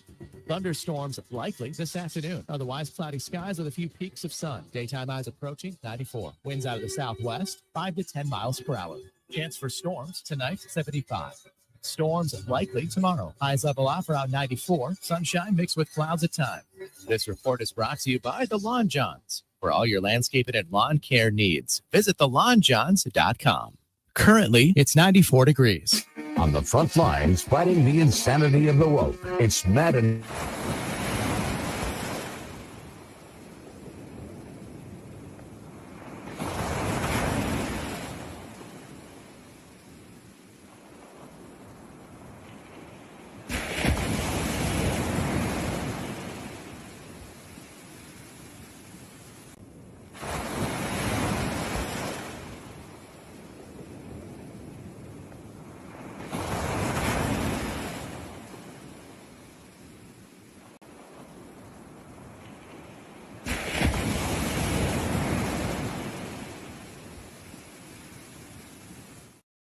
On fines, so you don't have to. No fluff, just the good stuff. Visit thewaywardgent.com for the man who's not afraid to live a little off course. Thewaywardgent.com. Games for Less, Tallahassee's largest selection of new and used games, as well as new and used consoles like Nintendo, Super Nintendo, Atari 2600, PS4, and PS5. You name it. Locally owned and operated since 1994, trade-ins are not only welcome, but Games for Less pays more for your trade-ins than the big chain stores. That's not all. Games for Less now buys and sells new and used vinyl records to boot. George loves the Beatles, by the way. Reserve all the new releases today at Games for Less, conveniently located in the Walmart Supercenter Plaza on Appalachia Parkway.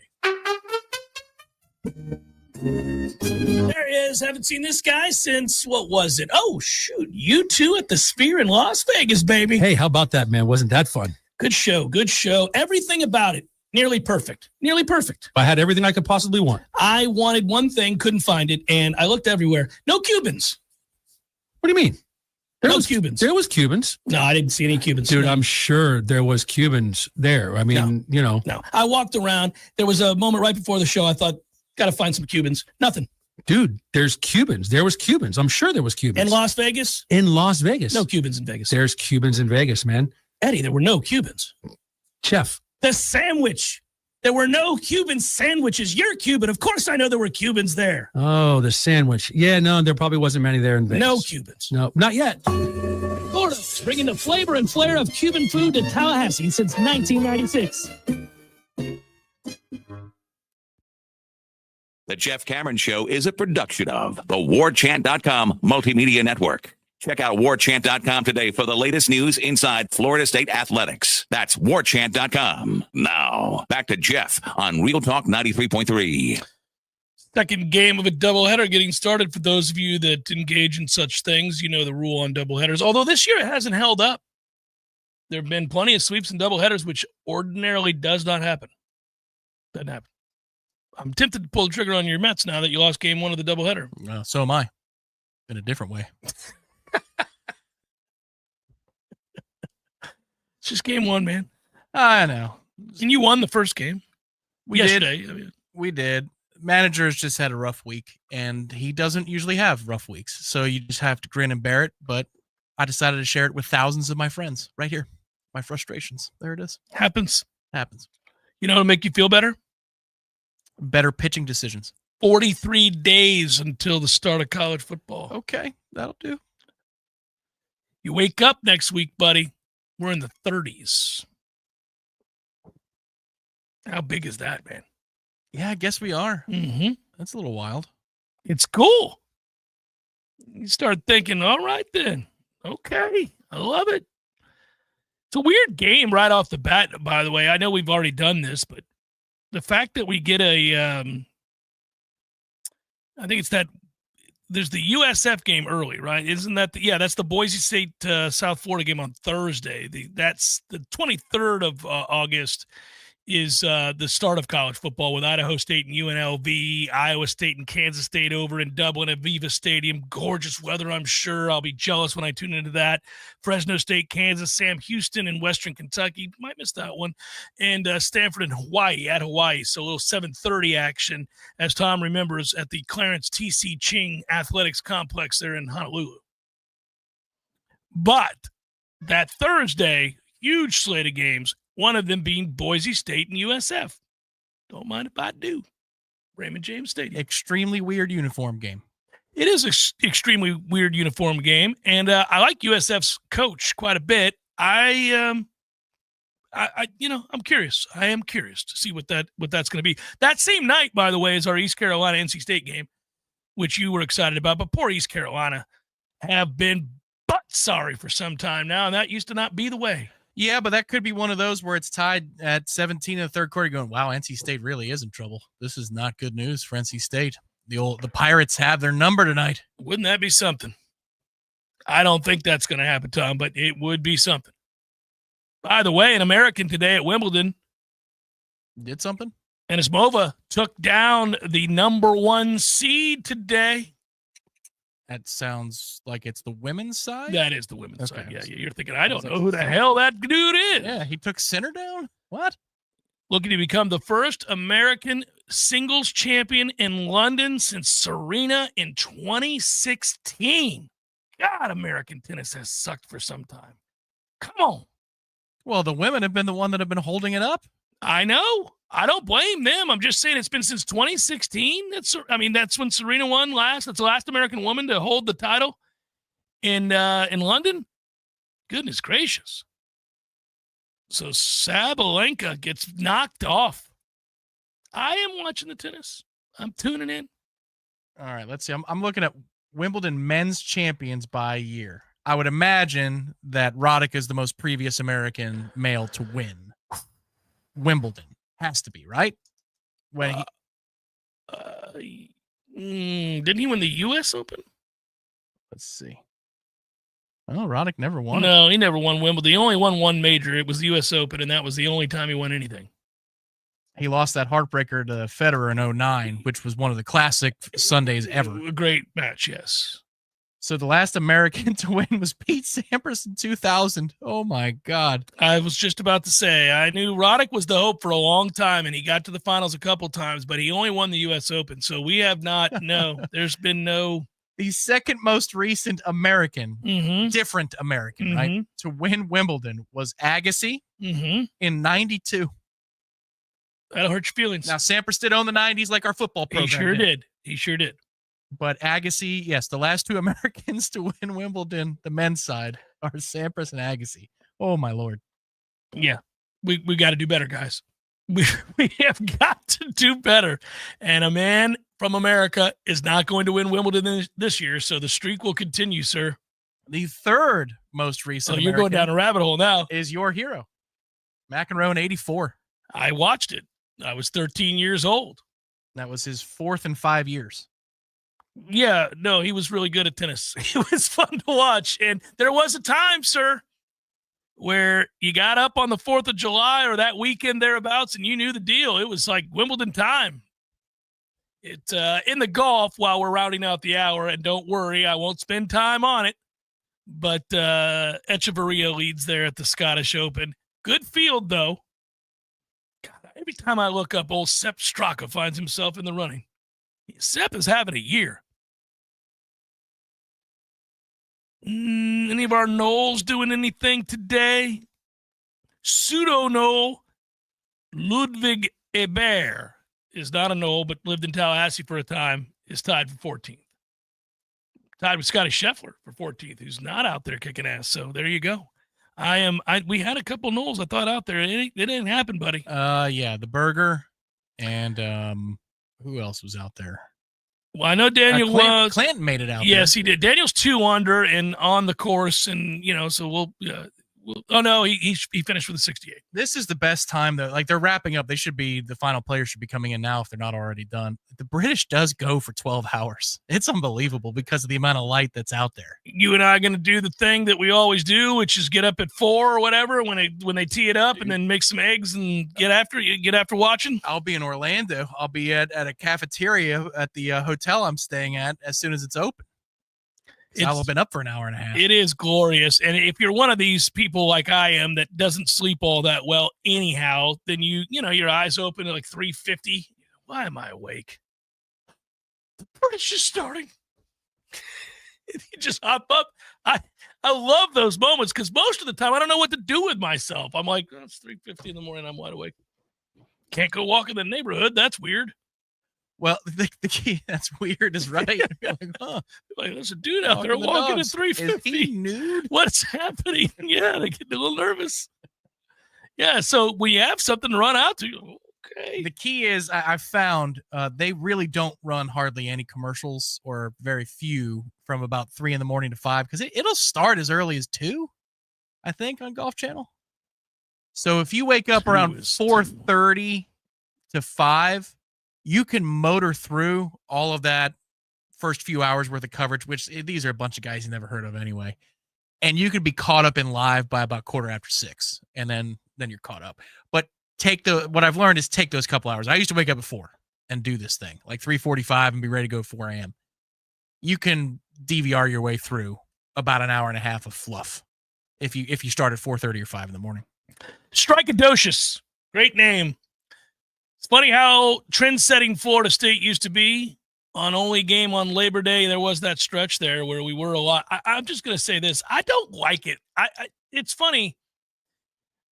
I find myself really longing for standard Saturday games, and we have 2 effing Friday games this year. I hate them. It feels high schoolish. It makes me feel like the program is unimportant.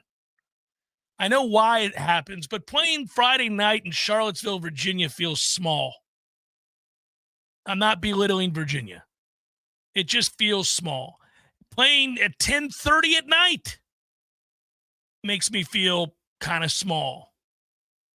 Is the other Friday night game the what's the NC State? That feels so ACC. Like, hey, guys, let's throw this ACC contest on at 8:30 on a Friday.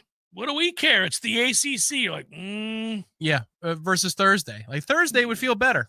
Yes. I used to get mad about Thursday games because they would always put us on the road and we were the name brand, so we were set up to be upset. This is back when Thursday night college football was a thing, like a really good thing. Like there were games where you raced home on Thursday night to watch. You were pumped. You had 2 top 25 teams, 2 top 30-ish teams. These days, these Thursday night games, cheeks. It's right. I bet on them, and that's what, not everybody does that. I do, so I'm going to watch. But the Thursday night games turn out to be cheeks. I end up watching the NFL. We used to have to choose. I don't know, man. That college football game's good tonight. Nowadays, you're like, who do we have tonight? And your buddies goes, oh, it's Charlotte. I think it's Cincinnati and Charlotte. What?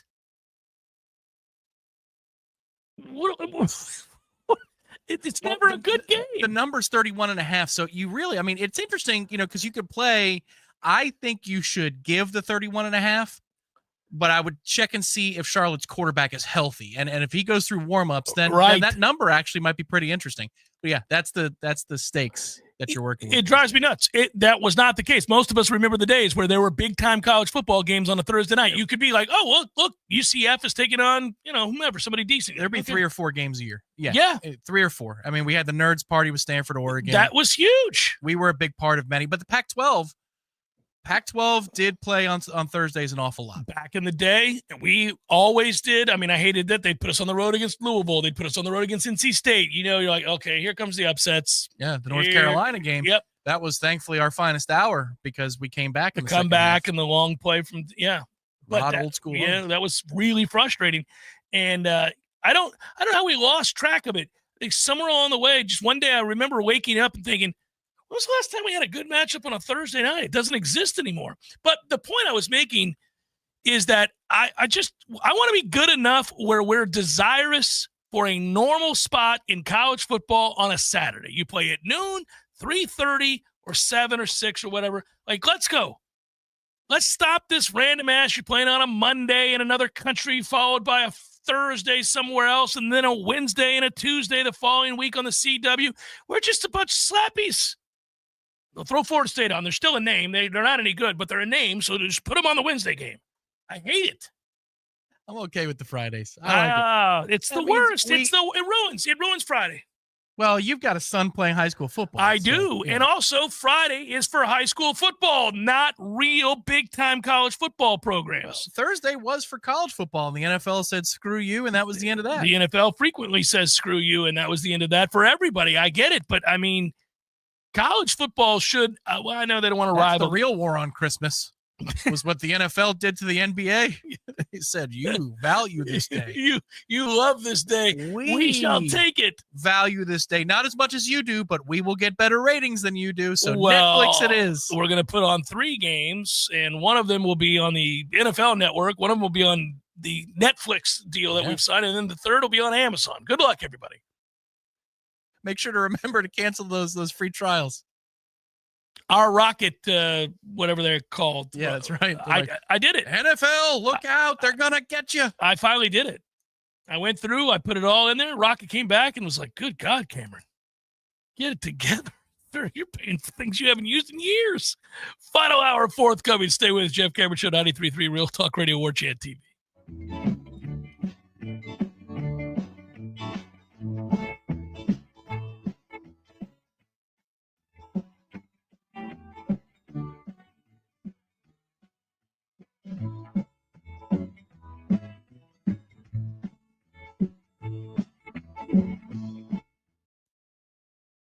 Here's the cold, hard truth. Your body needs more than you're giving it to stay healthy. And now it's easier than ever with Vigor, the all-new cold plunge tub from Hot Spring Spas. Available only at Pinch a Penny Pools and Spas in Tallahassee. Cold plunges reduce muscle soreness, boost mood, improve sleep, and so much more. It's not just a trend, it's science-backed wellness. And now you can have it in your own home. Ready to feel alive again? Pinch a Penny has the exclusive home use solution. Visit us on Capitol Circle Northeast and take the plunge. Ain't nothing but a G-pop, baby. I am 99% sure that is not how the lyrics go. Well, you like remixes, right? Of course. Well, think of this as a Grassroots Coffee remix per se, because Grassroots Coffee is now in the single-serve coffee pod game. Dude, those single-serve coffee pods and cups are weak sauce. Not Grassroots Coffee G-Pods. They have more coffee in them than regular single-serve pods and cups. Seriously? And not only do they have more coffee, they have a built-in filter for better brewing. They fit in most Keurig machines, and they are fully compostable. It's still the small batch, slow roasted coffee you love, so go to grassrootscoffee.com and get your box of G-Pods today. Baby. See? Remix. Well, actually, that's more of an homage. Grassroots Coffee, locally owned, locally roasted, and made for everyone, loved everywhere. Grassroots Coffee G-Pods. So very good. Hey, let me tell you about my friends at Tried and True Consulting, a Seminole-owned business that specializes in payments and business solutions. Tried and True's core expertise includes card, ACH, point of sale, mobile, e-commerce, and hosted payment solutions. Tried and True will help you reduce costs and increase your bottom line. That always sounds nice. Whether you're a retailer, restaurant, licensed professional, or service industry, Tried and True is saving you money. Tried and True's expertise extends to payroll, video menu ad boards, IT services, web design, and social media. It's time to make one call and tell the competition to take it on down the road. Call Don or Joe today at 844-464-6653. That's 844-464-6653. When you do business with Tried and True, they contribute 10% of the net revenue to the battle's end. So go Tried and True today. Call 844-464-6653. From the championship stage to coaching change and everything in between, Warchant.com remains your home for the best FSU football coverage in the business. Brutally honest columns and features, market-leading multimedia presence across video and podcast, the largest FSU fan community with a staff that combines for over 100 years of experience covering the Noles. When change comes, Warchant.com is your home for analysis from every angle. Warchant.com, your ultimate Seminole sports source. Sign up today. WBFT Gretna, Tallahassee. This is Real Talk 93.3. More of the Jeff Cameron Show is coming up next. Your sports action update on Real Talk 93.3 with all the latest odds from Vegas. Ronald Acuna Jr. hit 2 home runs as the Atlanta Braves beat the A's 9-2 yesterday at Sutter Health Park in Sacramento. Atlanta ends a 13-game losing streak in the state of California dating back to last season. 11 of those losses have come this season. Spencer Strider on the mound for Atlanta today, $1.57 favorite against J.P. Sears of the Athletics, plus 128, 10 flat the total. The Tampa Bay Rays beat the Tigers 7-3 on getaway day in Detroit to avoid the series sweep. The Rays today visit the Red Sox. Both teams minus 110 of the money line with a total of 9 shaded to the over at Fenway. Score $500 in rewards at the G-Bank First Bet VSiN Trifecta. Details at vsin.com/GBank. For more sports betting news and information, go to vsin.com. Mike Son at Real Talk 93.3. This summer with Kohl's, you can rack up the compliments. Like, where'd you get that dress? Tell me all your makeup secrets. Or, ooh, my husband needs that polo in every color. Because Kohl's has what you need. Cute dresses, Sephora essentials, stylish polos, comfy kids clothes, and more. Plus, take 20% off some of your faves. Yep, cue the compliments with Kohl's. Select styles, some exclusions apply. Offer ends July 20th. Coupons and Kohl's Cash do not apply to Sephora. See store or kohls.com for details. I went hands-free. I went hands-free. I went hands-free. I went hands-free with Skechers Slip-ins. Join the millions of people who are celebrating going hands-free with Skechers Slip-ins. Footwear you just step into and they're on. It's crazy how something as simple as a pair of shoes have made my life better. After trying Skechers Slip-ins, I want all my shoes to have this technology. See what everybody can't stop talking about. Go hands-free with Skechers Slip-ins at a Skechers store, Skechers.com, or wherever stylish footwear is sold. Tired of spending money on bug spray and inhaling all those fumes every time you want to go outside? Treat your yard so you can stop spraying your kids. Paul's Termite and Pest Control has a solution to this persistent problem. Paul's has a program which seeks the grounds, flower bed, and shrubs. Paul's controls pesky mosquitoes year-round, which means you can take back control of your yard. Not only are mosquitoes a physical irritation, they also pose a potential health risk to people and pets. With Paul's targeted techniques, you can rest assured that your yard will be protected and your afternoons will stay fun. Take back your yard. Don't let mosquitoes interrupt the fun. For more information, go to callpauls.com. For the elimination of termites or any other pests. And a greener lawn, too. Call Pauls. We'll get them all.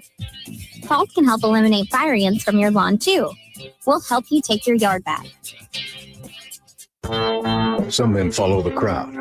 Others take the long way, the wayward way. At thewaywardgent.com, we've curated the gear, gadgets, and grit every respectable man needs. From the fairway to the fire pit, we've identified the top-rated Amazon finds, so you don't have to. No fluff, just the good stuff. Visit thewaywardgent.com for the man who's not afraid to live a little off course. Thewaywardgent.com.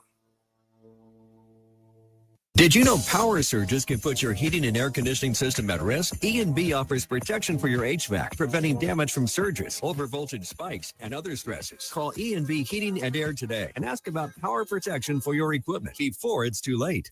Injured? Call Basic Brooks and come back stronger. Offices, Tallahassee. This is Brian Kilmeade, and I'm excited to be on the air in the capital city. Be sure to tune into my show. I'll be giving you all the latest news, information, and the truth you demand. The Brian Kilmeade Show is live from 9 till noon, right here on Real Talk 93.3.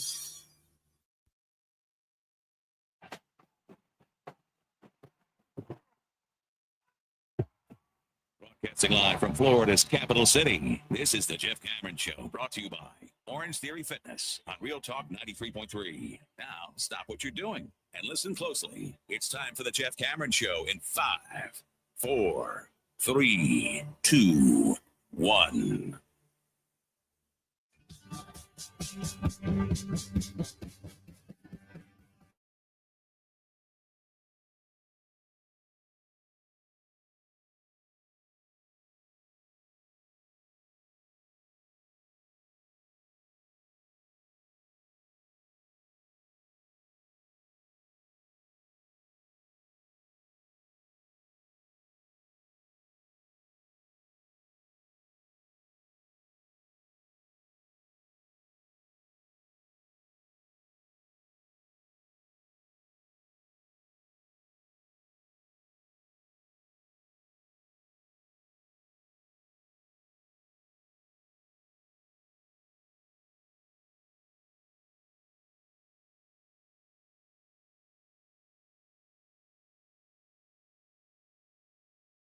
As I said before, that is always cool to think about. You know what else is cool to think about?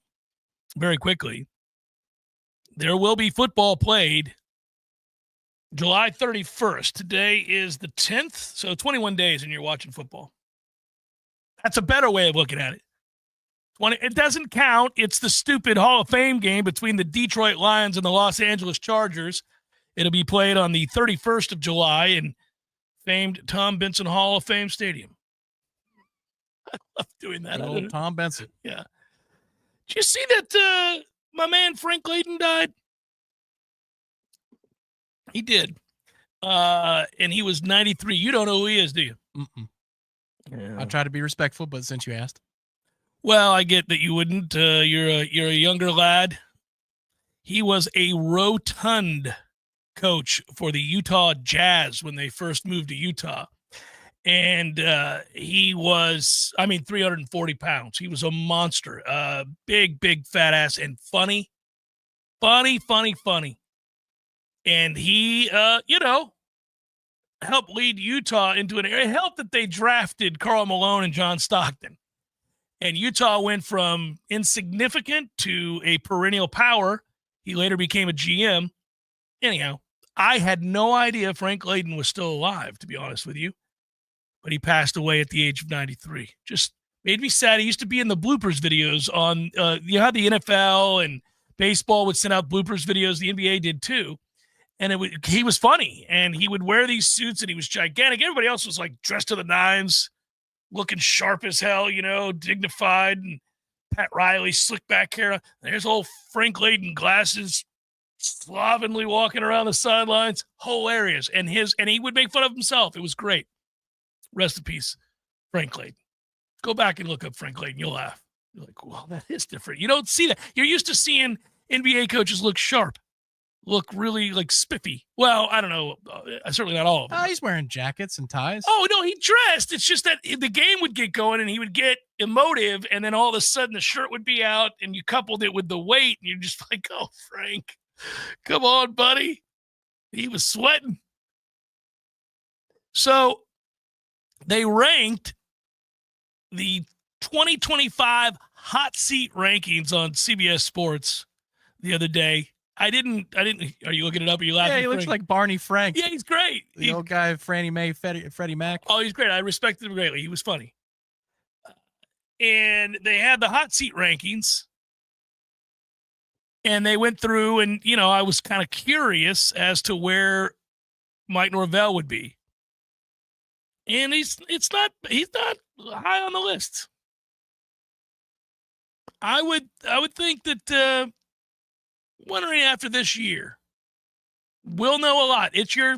I sure as hell hope so. 7-5 ain't gonna do it. And you would say, well, of course it would, because that would mean he's fired. I don't think so. So give me 9-3, or give me 4 and something. And I don't want 4 and something, but give me clarity. He fell in the category of 3 to 3.99. That category is labeled pressure is mounting. So they have a 5 is win or be fired. A 4 to 4.9 is start improving now. There's 8 of those. 3 to 3.9 is pressure is mounting. Norvell falls in that category. What? He's not at. Wow. I would put him in the 4 to 4.9. 2 and 10, dog. No way. The 2 to 2.99 is all good for now. The 1.99 is safe and secure. And then there is untouchable. So they have 28 coaches considered to be untouchable, 60 that are safe and secure, 23 that are all good for now. 16 is the pressure is mounting. Mike falls in with the other 15 there as pressure is mounting. Tom would have him in the category of the 8 coaches that are start improving now. Yes. And there is just one that is in the category of win or be fired. Yeah, because the 4 to 4.9 isn't imminent firing danger. It's get your crap together pronto. See, that's the money, though. It's the money. Everybody sees that dollar figure. Well, it's two things. If I'm being really fair, it's the money and it's the fact that the year before the catastrophe, the man won 13 games. And that is not to be ignored. I understand. Just as 2 and 10 is not to be understated. As emphatic as you might want to be when you're pointing out that the man went 12-0 in the regular season, captured an ACC title for a 13th win before the debacle after the snub, losing to Georgia, wherever you want to put that game, it does count on the record. So whatever, right? However you want to state that, I think is equal to how you should state 2 and 10. Like, this is awesome, deserves to be talked about, matters, counts in his overall perception, is a sign of what he's capable of. And so it's this 2 and 10. Are you kidding me season? The thing is, the sequence matters. The way the arrow is pointing matters. Yeah. If he went 2 and 10 2 years ago and followed it up with 13 and 0, you think how much would we be talking about 2 and 10? You know what I mean? I don't know that you're ever going to not talk about 2 and 10. People still talk about Jacksonville State. It would be a footnote, but what I'm saying is the 13-0 season or 13-0 start to the season is brought up a lot. And I don't think 2 and 10, if you flip the seasons that they occurred, I don't think 2 and 10 would be brought up a lot. All you'd be doing is talking about the optimistic stuff that comes after righting the ship and winning an ACC championship and going undefeated in the regular season. It's about the most recent year. Which way is the arrow pointing? We are trending down, and he's got to correct that. My man deserves to be in the 4s. So Mike Gundy's in that category. Trent Dilfer is in that category. Oh, yeah, he's UAB. the head coach. Forgot about that. Yeah. Sam Pittman is in that category that you want Mike in at Arkansas. Hugh Freeze is in that category at Auburn, obviously. I'm surprised Brent Pry's in there, but he is. Scott Satterfield. Remember when Scott Satterfield was a big to-do? Oh, the toast of Louisville. Mm-hmm. He's in there. But yeah, it's interesting. Oh, good question. Old Dad's asking, where's the old Sunbelt Billy? In the 3s? Let me go back and look. I don't see him even. I wouldn't have put him anywhere. All right, let me look at it. He should be in the 3s. Yeah, and the pressure is mounting? Yeah. Pressure's mounting. He did a good job of relieving the pressure last year. He did. He hit the valve, buddy. That schedule didn't magically turn into SMU's from last season. It's still, you're going to have to win. Yeah, they're looking at this as he's in the 3s. He's in the 3s. All right. Fair. That's he belongs in 3s and Mike belongs in the 4s. He's a 3.67. Oh, wait, they map it out? Yeah, so he's a 3.67. Yeah. Sorry, what was Mike? Forgive me. 3.3. What? Oh, my. Okay. Interesting. A 3.33. So his job is safer than Billy's. According to them. Well, remember, I mean, come on now. Billy doesn't have a 13-0 season. He doesn't. Now, I catch a lot of flack for this. I'm telling you, what Billy Napier did last year has saved his job for the next several years. He's not going to be fired.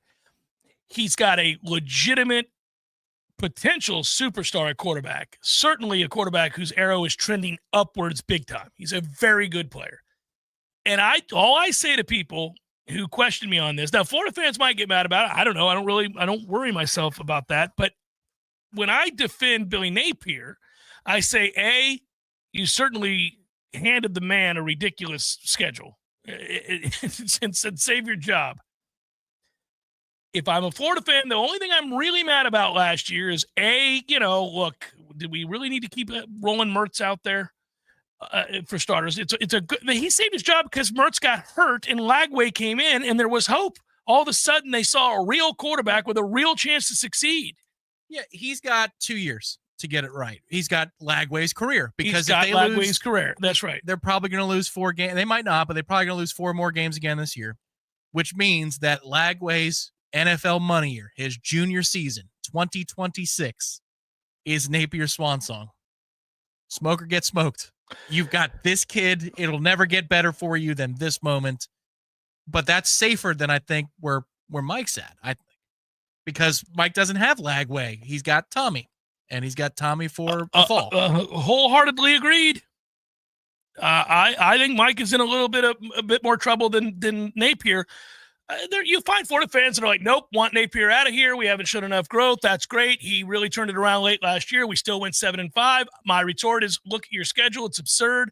It's, again, arguably the worst and most difficult schedule in the country. I mean, other than LIU and South Florida, it becomes a gauntlet. You play LSU, Miami, Texas A&M on the road, Georgia, Tennessee, Florida State, Mississippi State, Kentucky on the road. I mean, look, I got Ole Miss on the road late. I got that there are winnable games in there, but if you take Florida State, and I say to you, we play Tennessee, we play Ole Miss on the road, we play Georgia, we play on the road at Texas A&M, we host Texas, we're on the road at Miami, we're on the road at LSU. If I said that to Florida State fans, and then I told you, but you're going to win 7 games, they'd say, hell yes. Hell yes. Way to go, Mike. For this season, yes. But they wouldn't if we had a quarterback that we thought was the next great thing. You'd say, that's it? That's all you can do?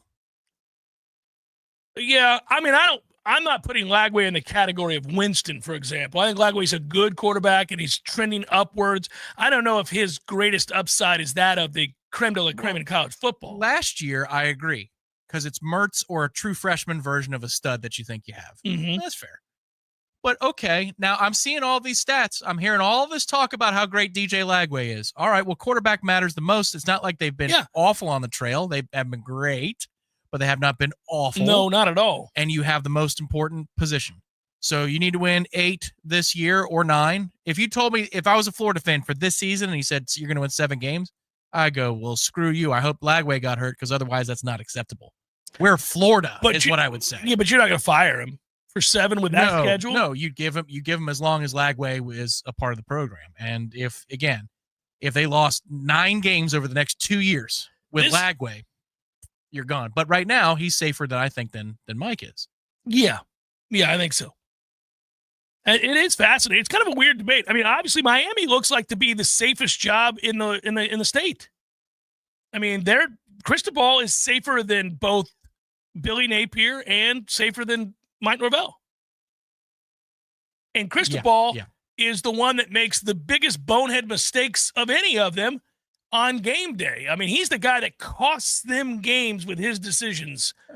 But every other aspect of that program has seen a huge step forward under Cristobal. But for very different reasons. We don't have a lot. If you just looked at yourself as a citizen of Florida. Right, you're talking about the state of Florida. I am Mr. Florida. All right, so if you're Mr. Florida, then you're concerned about UCF, USF, Florida State, Florida, Miami. That's it. You don't care about FIU and FAU. You don't care about JU. Come on, who are we kidding? And I'm solely talking about football. You care about the other universities and for other reasons, but those are the teams you care about in the state. Yes. I write letters to the governor saying we need to be better at football. Right. You don't have a whole lot to be proud about right now. Still. No, you don't. Florida's not doing what Florida did for a very long time. This state, when it was on the front cover of Sports Illustrated as the home for the best in college football, as it was when I was young, is not what it once was. This was a juggernaut. The envy of states everywhere. What you'd say about Miami is they get just good enough that you'd be furious with their failures. They have never won the ACC. Right? I don't feel indifferent about Miami. For once, I don't feel indifferent about what they do. And it's just so I can get hopeful about what they bring in talent-wise and they can come crashing down. And that's what Miami's good for right now is a lot of bluster and not a lot of substance. Even though last year man, they had the quarterback. They had the guy. They had a Heisman finalist. They had the number 1 pick in the draft. They had the guy. And they still found a way to lose 3 and should have lost 4. They were kind of lucky to be 9-3. Well, where you get mad as a Florida State fan, this is really ultimately the sin. The sin of Mike Norvell is that you owned the state. You'd done it. You had done it. You had survived the COVID year. That didn't allow you to recruit at an elite level, didn't allow you to establish relationships. You had survived a sub-500 season the following year. You survived the lack of momentum on the recruiting trail and the lack of, zeal from the fan base and money invested and all of it to turn the program around, to win 10 games and then go undefeated and win the ACC. And Florida scuffling, talking about firing their coach, struggling to just yet again we're on our 4th coach in, a short period of time. We're a mess. Well, Florida State's guy, he's winning. Miami, well, they've been the laughingstock for 20-plus years. Every year, Miami, it's a meme. Miami's back. And then you turn around and you're like, such and such came back before Miami. This was a whole thing, a running joke in college football. And then you did that. You so profoundly dropped the ball that now Miami's the best team in the state. Florida has more momentum than you, despite that schedule and the way they felt about Billy Napier. That's the sin. You effed it all up, and you had it. You could have run roughshod over those programs had you sustained a level of excellence. It was going to be yours. Any kid debating would have been like, well, what am I doing? I got Florida State, Florida, and Miami. They're all relatively close in salary that they want to spend on me to bring. Well, I'm going to go to the one that's kicking ass. I'm not going to go over here and lose all these games. But now we gave an out. We gave an option. How many Marvel movies do you think have been made since the U was 167. Right. Is it? There's a Marvel movie out every month. Is it more Marvel movies or more conference losses for Miami since they've joined the ACC? I think that would be a dead heat. Should probably look that up. Could ask ChatGPT. Hey, ChatGPT, what's the higher total, Marvel movies or Miami losses in the ACC? Oh, buddy. No, that Cristobal's not going 7-5 this year. That's a pretty good football team. It's a pretty good football team. The problem is they have a good line of scrimmage, a good offensive line, and a good defensive line, and that is the frustrating part. You can only lose so much if you've got the better line of scrimmage. He'll find a way. Now, there's going to be a couple where you're like, buddy, what are you doing? But yeah, I don't see 5 losses. Jeff Cameron Show, 93.3 Real Talk Radio, Warchant TV. Hey, you, can't you read the sign? It says, keep off the grass. Oh, but I just wanted to feel it. Excuse me? I wanted to feel what it was like to have an amazing lawn like you do. It always looks so good, even in the summertime. How do you do it, neighbor? They're called Lawn Johns. They come once a week. Maybe you should give them a call so you can tell other people to stay off your lawn. How's that sound? Ooh, yes. I would love to tell people to stay off my lawn. For the very best in lawn care, call the Lawn Johns at 850-322-2567. Stay off my lawn. Hey man,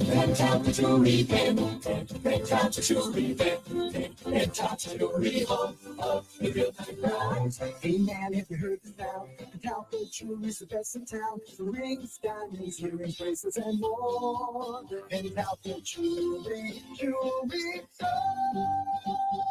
When was the last time you randomly did something nice for someone that means a lot to you? Now, I say this every day at the end of my show for everybody to be a better person today than you were yesterday. Well, one way to do that is to drop into Pentalpha and get a gift for someone who deserves it. It'll brighten their day, their week, maybe even their year. You don't have to wait for a holiday or special occasion, so don't wait to go check out a true local gem serving Tallahassee since 1988. Now, sing along with me, and I'll see you at Pentalpha.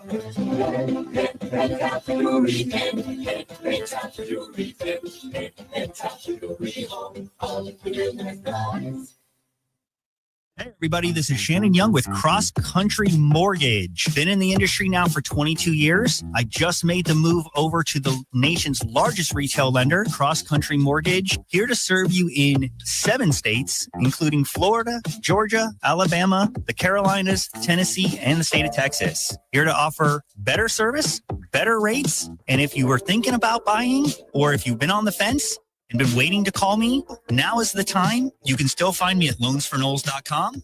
That is, again, loansforknowles.com. I've helped thousands of fellow Knowles get into their dream home, and I can't wait to help you get into yours. Give me a call today. I'm at 954-369-6171, or go to loansforknowles.com. Again, that's 954-369-6171, and that's loansforknowles.com. Equal housing NMLS 373031. On the front lines, fighting the insanity of the woke, it's Matt and Brent.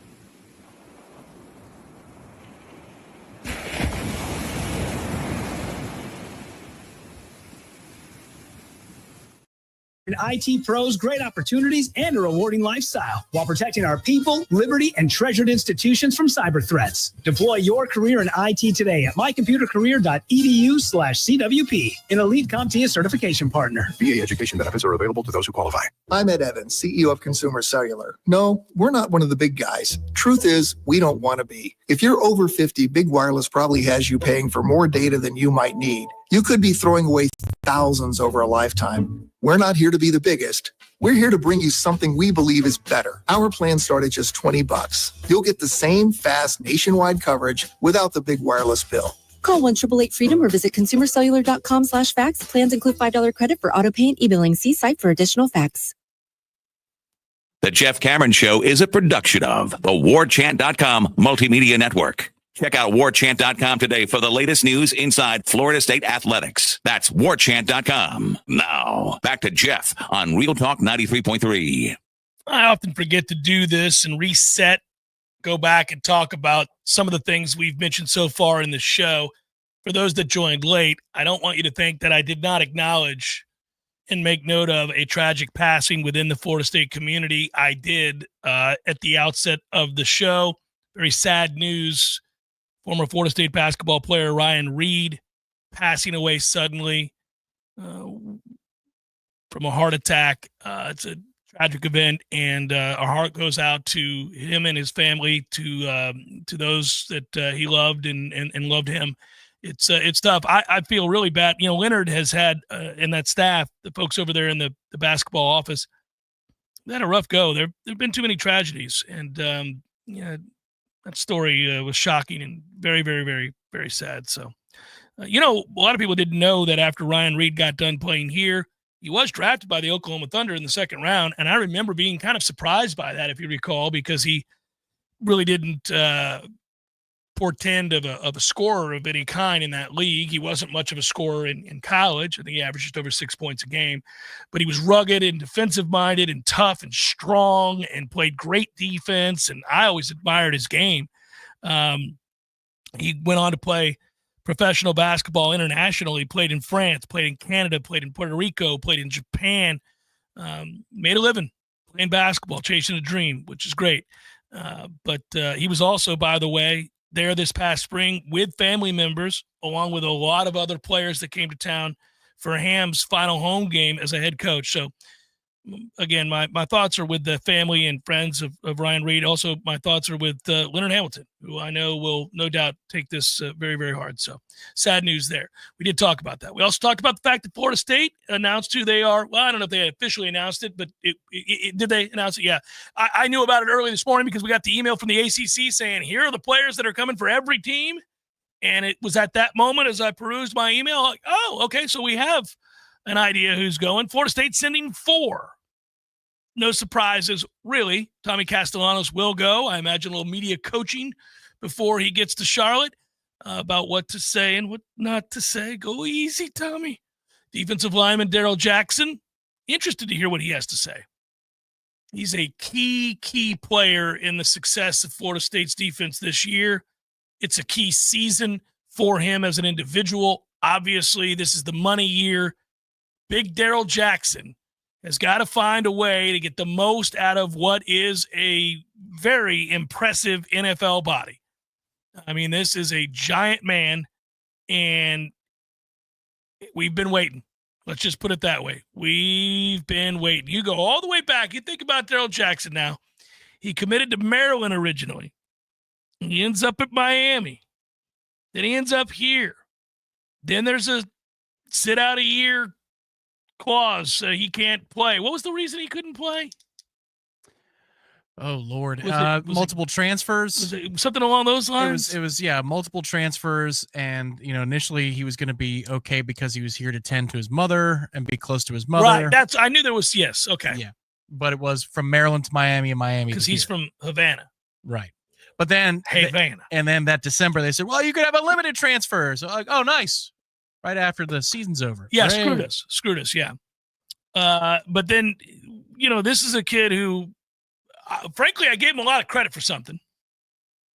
I thought that it would be tough for him to play. It'd be tough for him to make it through a full season in which he was not allowed to play on game days and still be here. This is a guy who was a little immature, and so you're worried about it. In that arena, he's come a long way. Farmer's moved on, and yet he's continued to show real maturity. Somebody might say, what does that have to do with anything? Well, those two were kind of guys that hung together and influenced each other, sometimes positively, sometimes negatively, kind of held up Florida State for more money and a bunch of other things. And also there were whispers that those two were interested in leaving the program again. And at one point, I don't know how much of it was real, how much of it was Miami was on him. Miami was on him again. Yeah. So was allegedly Ohio State, I believe it was. But point is, senior season, this is it. Scouts have come to look at him and thought, that plays, if he cares, and he's just got to have a great year. He'll go. The reason I say he's intriguing is all of that is part of his background. And I think it would be something to talk about. Like you would ask him, you had a winding road to this moment, to this prove it moment, this chance, this opportunity. And now you have to be viewed as and are being relied upon as a bona fide leader. You got to be a guy that you've not been. I'm not saying you've been a bad person. I'm saying you've not been a leader of this team. Who's better to be a leader than a senior defensive lineman who has the NFL body, that has the ability to dominate and take over games? He's yet to do that. This is what we're hoping we see. Well, I think you're going to ask, whether it's you at Radio Row or the media at large, you're going to ask that question of these guys. Right. Who is it? Who do people turn to? Who do they look to? Tommy, of course, on the offensive side, you always look to the quarterback. I think Deuce Robinson is most certainly a part of the inner circle of the leadership of the offensive side of the ball. Running back's got to be a little difficult because, they just brought in a guy in the summer in Gavin Sawchuk. So I don't know that you look to Roy Dell in that situation. You usually look at an offensive lineman. Maybe they do look to Richie Leonard. And that's why he's being sent up there along with the group. Earl Little it fits the profile exactly of what you'd want as a leader of a defense. Is he good enough? Perhaps him being sent is a signal from the coaching staff that he has been, in terms of aptitude, a very nice fit. They're confident in what he's going to do during the season. I sometimes look at this as a signal that the coaches think these guys are going to be good players on Saturday. Oh, I don't think they send people that they don't want to be leaders. They're sending people who, if they're not already, they expect to be leaders. Right. Yes. Sometimes they send leaders that are going to be rotational players and not starters because they know that they can handle the media setting and get the message out that the university wants out there. Correct. In this sense, you're in a clean slate. It's a totally clean slate. So you can go whichever direction you want to go here if you're Mike Norvell and who you're choosing. But I take it as a good sign that Earl has taken the mantle, because you could have chosen Shaheem Brown, right? I would not, but yes, you could have. Yeah. Well, I mean, been with listen, the program. but he had issues, and He did, and he'd have to probably answer for that at least from one interviewer at some point. Correct. I think it's a good sign that Earl is being sent. You could have sent Jeremiah Wilson and just said, hey, man, he's going to be our best defensive back, and he already is taken to the program. It's a story that we want to share. It's good that Earl's going. It is good that Earl's going. We need to get the most out of Earl. When he obviously committed to Alabama out of American heritage, you figured following, down the path towards the NFL, father's footsteps, all these different things, and it hasn't happened for him. And this is a chance, and especially since he was the guy that played with passion a year ago. He didn't always do things right, but he was doing things fast. He was out there to play hard, play fast, play with reckless abandon, and I mean that as a compliment. So if he can figure out where to be and read it, and play with that kind of passion and speed, you got you something, because he was a stud coming out of high school, and everybody wanted him, including Alabama, who he signed with. So you got a guy now. He looks the part too. He's the right kind of muscular. He's the right kind of fast. He's the right kind of committed. He triggers. He's all those things. He's not afraid. I'll tell you this. He was hitting people in the spring.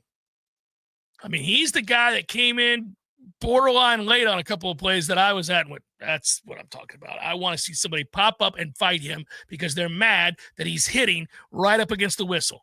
Thank you. Do that. That's what we do. We had none of it a year ago. Yeah, I think that's the number one thing that many fans are begging for. If you just gave an open-ended question of what would be a sight for sore eyes, it would be the exact thing that you're describing, which is a snarl, a nastiness, an edge, which I know is the word that they were using in spring, but just an identity that, okay, if you want to go over the middle against a Florida State defensive back, you're going to pay the price. And you may catch the ball. Maybe you might even win the assignment. But here comes that safety, and you're going to have to pay the price. There was no price that needed to be paid to play Florida State last year. None. Zero. No, it was happy times rolling in to play Florida State. You were going to get whatever you wanted. We used to, the few practices we could watch, but even the ones we were at post-practice to listen to the coaches and players talk when LaMarcus Joyner was here was always a joy, because you could hear it in their voices. Like, you hear the frustration sometimes in Jimbo's voice. He's like, well, yeah, LaMarcus, yeah, had a couple of injuries to receivers. You're like, yes, LaMarcus Sonny is destroying people to the point where Jimbo's mad. LaMarcus, get off the field. That's the best. The whole thing here with Earl is he going to be in the right spot? It is the whole thing. So those are the four: Richie Leonard, Earl Little Jr., Tommy Castellanos, no surprise there, and Daryl Jackson. Those are your four, and I think they'll do fine. Again, media coaching, no doubt, for Tommy Castellanos. Not coaching. He's gregarious and affable, but style back some things. They're also wonderfully emblematic of what this season is. They're all, well, could be. Not sure. Right, yeah. Potential. That guy could be an anchor for them at that particular segment group. I don't know, though. There's enough reason to question whether or not he's going to be very good. All four of them. You can do that for all four of those players for different reasons, but it all comes down to maybe they could be very good. And if let's just say all four of them are at or above expectations, we're going to have a very good season.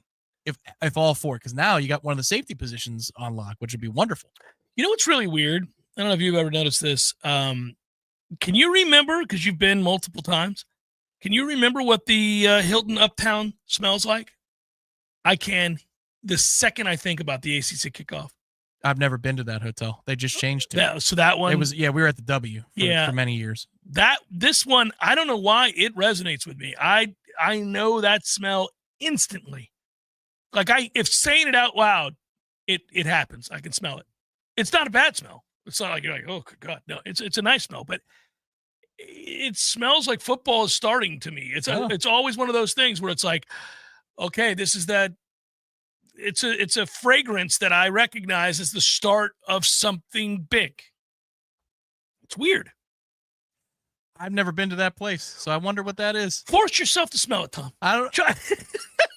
We talking, fresh cut grass at the golf course? Oh, We talking, I wish everything smelled like fresh cut grass, period. or the infield dirt at a baseball field? No, it's a smell of a fancy restaurant. It's whatever. Oh, okay. Yeah, it's nice. It's not an odorous. It's not like food. You're not going, oh, that smells like they've got penny pasta and what? No, it's not that. It's weird. It kind of smells like a classy joint. I just can't explain it. I think it's the coupling of the air conditioning. It's always very cold, which I love. They don't fool around. It's cold, as every freaking hotel should be. You ought to walk in and be like, damn, people aren't playing games. That one in Pittsburgh was not. Well, mine was. My room was freezing.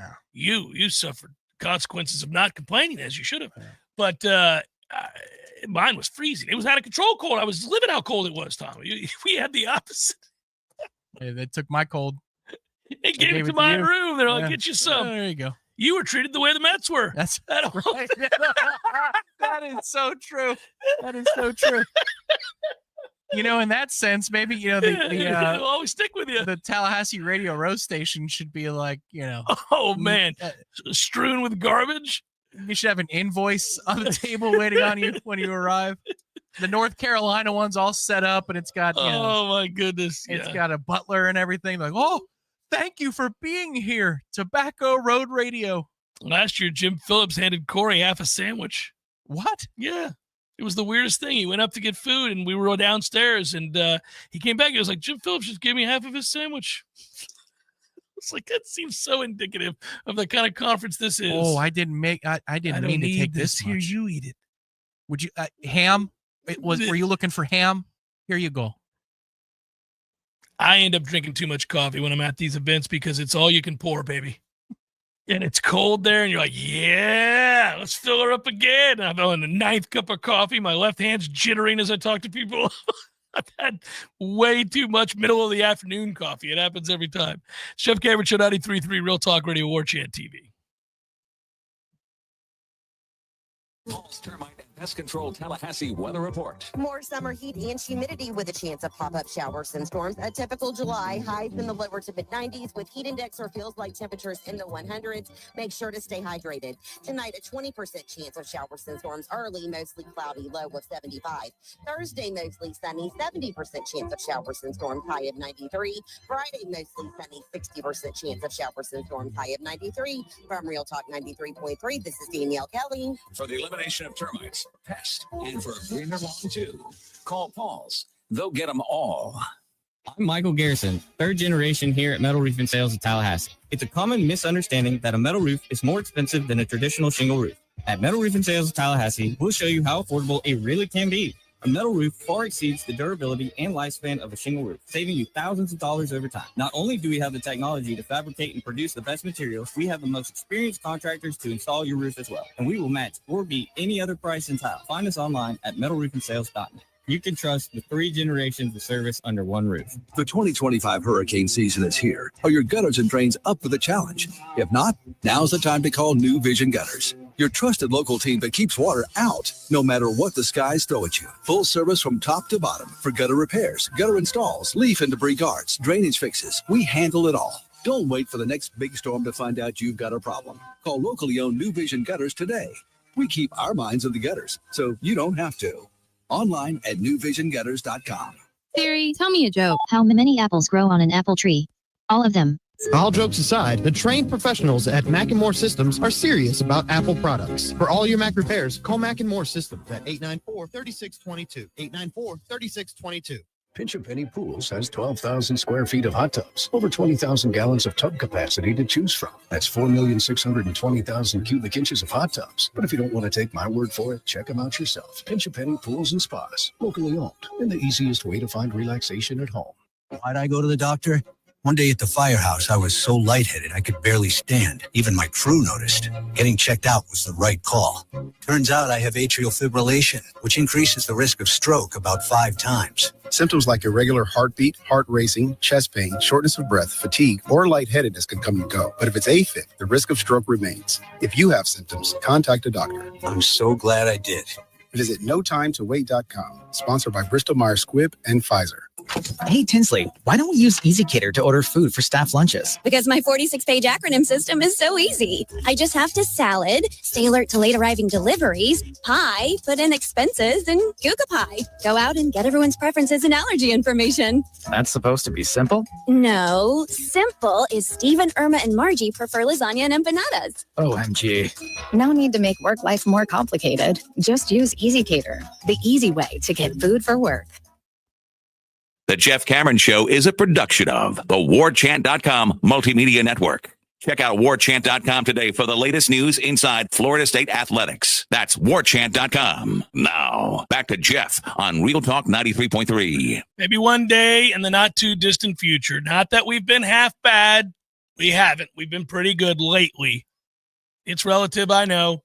But I hope to read headlines like this in the not too distant future. That is to say, 5-star defensive tackle Lamar Brown, ESPN's #1 overall recruit in the 2026 class, announces his commitment to, and it would be great, Tom, if I got to say, FSU, how about that? We're not saying that these days. I am saying today his commitment to LSU, securing a huge local recruiting win for Brian Kelly and the Tigers. He is a local guy. You got to win that one. You got to win that one. That high school plays in the shadow of their college stadium. Irwinville, yes. Yeah.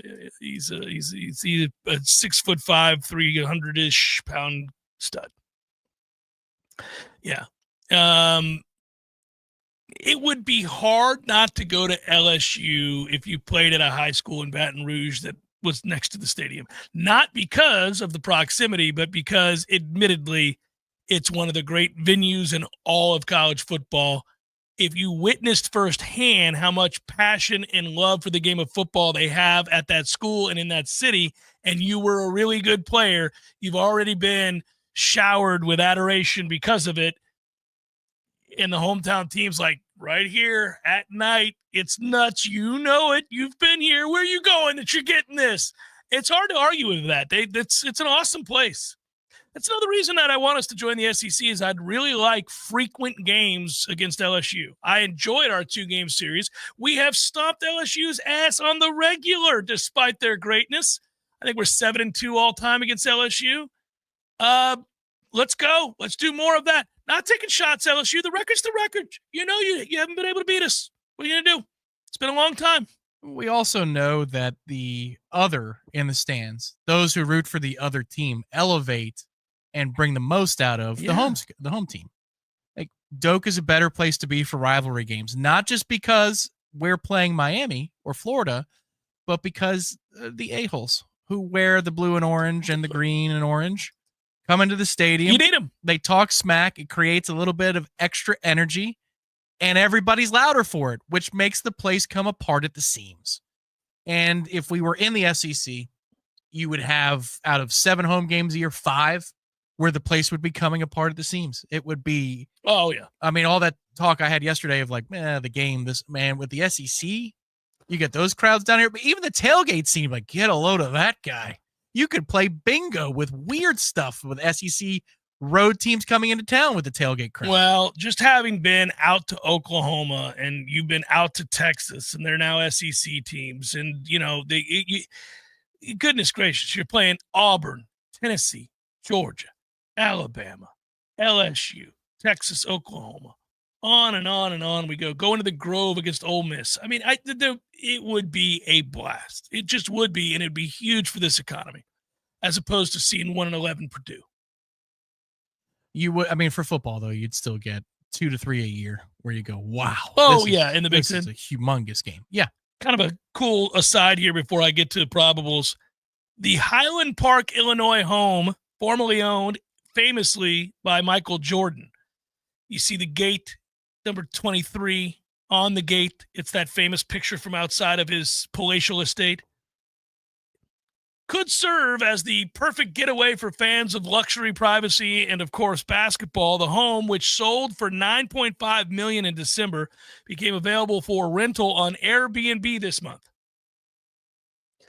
According to NBC News, the home is now owned by John Cooper, a real estate investor. He's done well for himself in the real estate business, gang. Two-story estate, which was built in 1995, has 7 bedrooms, 17 and a half bathrooms.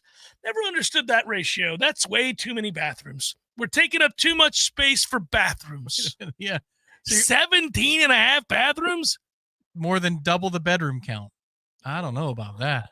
Yeah, way more than double. It's crazy.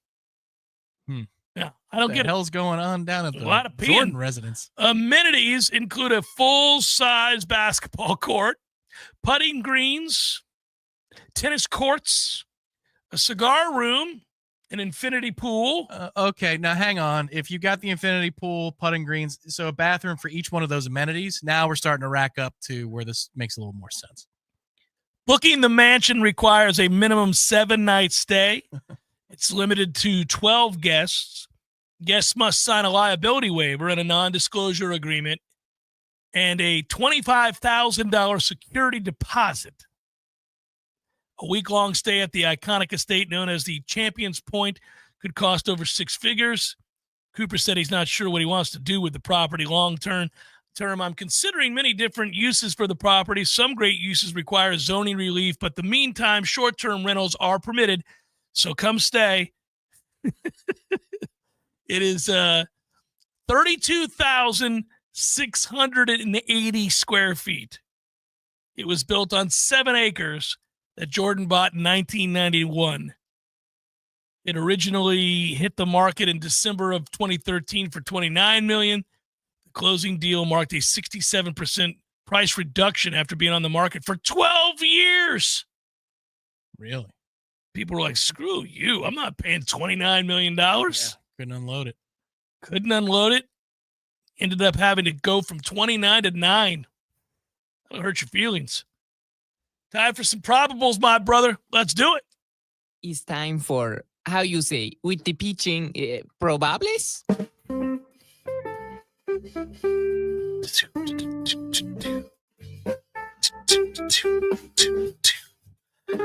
We already had one final. Baltimore beat the Mets 3-1. Late innings shenanigans from Tom's manager cost him the game. That is correct. Cubs stomped the Twins 8-1 earlier today. We got a nightcap doubleheader, baby. Little early evening 5:05 for that ass. Mets Orioles, Brandon Waddle. Oh, okay. It's 3 innings. So it's a bullpen game. Tomoyuki Sagano goes for the Orioles. Marlins Reds. Reds stomped the Marlins last night. They were on a big road winning streak. That game 7-2 last night. See if the Marlins will bounce back. They've been one of the better stories in baseball this year. I know they're sub 500, but they weren't supposed to be anywhere near a playoff team, and they're hanging in there. Cal Quantrill goes for them. Nick Lodolo, who kills me on MLB The Show with all that funky left-handed junk. I can never hit it. The floaty this and a changeup away. He never throws it hard. You're sitting there, and then you're like, that's at the knees. Mariners, Yankees. Brian, woo! Marcus Stroman goes for the Yanks. Rays, Red Sox. Look at the Red Sox. Just when you count them out, they win 7 straight. They're like, hey, we're still here. We're still in it. We got a chance. Rays will throw Taj Bradley. Red Sox will throw Walker Buehler. Trapper keeper. Boom. Guardians, White Sox, Logan Allen, Jonathan Cannon. White Sox are 31-62. We had a guy, a friend named Jonathan Cannon, didn't we?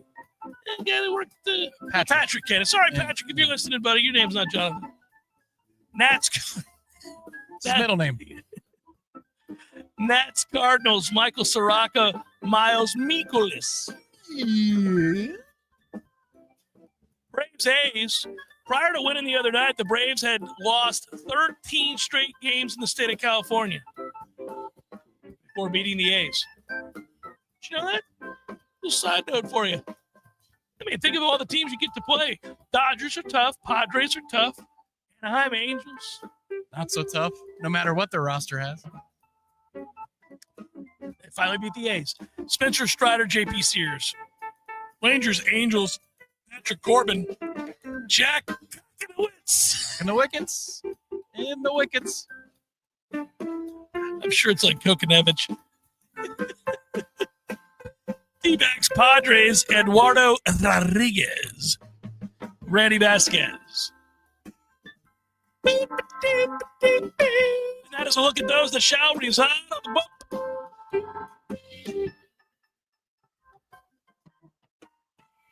Our ass is in the jackpot now. Well done. By the way, David Peterson started that Mets game. Charlie Morton started for the Orioles, and Colin Ray started for the Cubs, and Chris Paddock started for the Twins in those games that had already been concluded, in which I gave you the scores. So that's what we got there. A couple minutes left. I have, on a nightly basis, gone home and watched the Pirates lose by 1 run every night. And I've sat through all of it against the Royals. It's been rather frustrating. The lead frequently belongs to the Buccos in the 7th and 8th innings. But alas. And you don't believe it. I don't believe it. Yeah. I say things like, watch this, son. Runner at first for Kansas City to start the inning. And he knows what's coming. Oh, yeah. I mean, I had one of those classic losses that you felt many times this afternoon, which is it's 1-0 in the 8th. Like, well, we really could stand to score more than a run. Yeah. But, I mean, we're here. You almost don't deserve to win a game in which you've scored 1 run. That's right. correct. But, yeah, I mean, we're here. Right. Needs, no law against it. Right. A lot of shutouts this year. Needs 6 outs. That's right. And an innocuous base hit. Mm-hmm. And the pitcher you sent out at 87 pitches is at 90. And now we're scared. We're terrified. He's at 90 pitches. Let's bring in Ryan Stanek, Mr. Meatball. I had the weirdest, and I'm going to say this in the last 2 minutes of the show, I had the weirdest dream last night, Tom, that went from terrifying to kind of fun. So I'll tell you the beginning, and you'll go, what in the world? And then I'll tell you the end, and you'll go, oh, okay. I dreamt I was killed. Ooh. I was murdered. And I don't know how. The lights went out.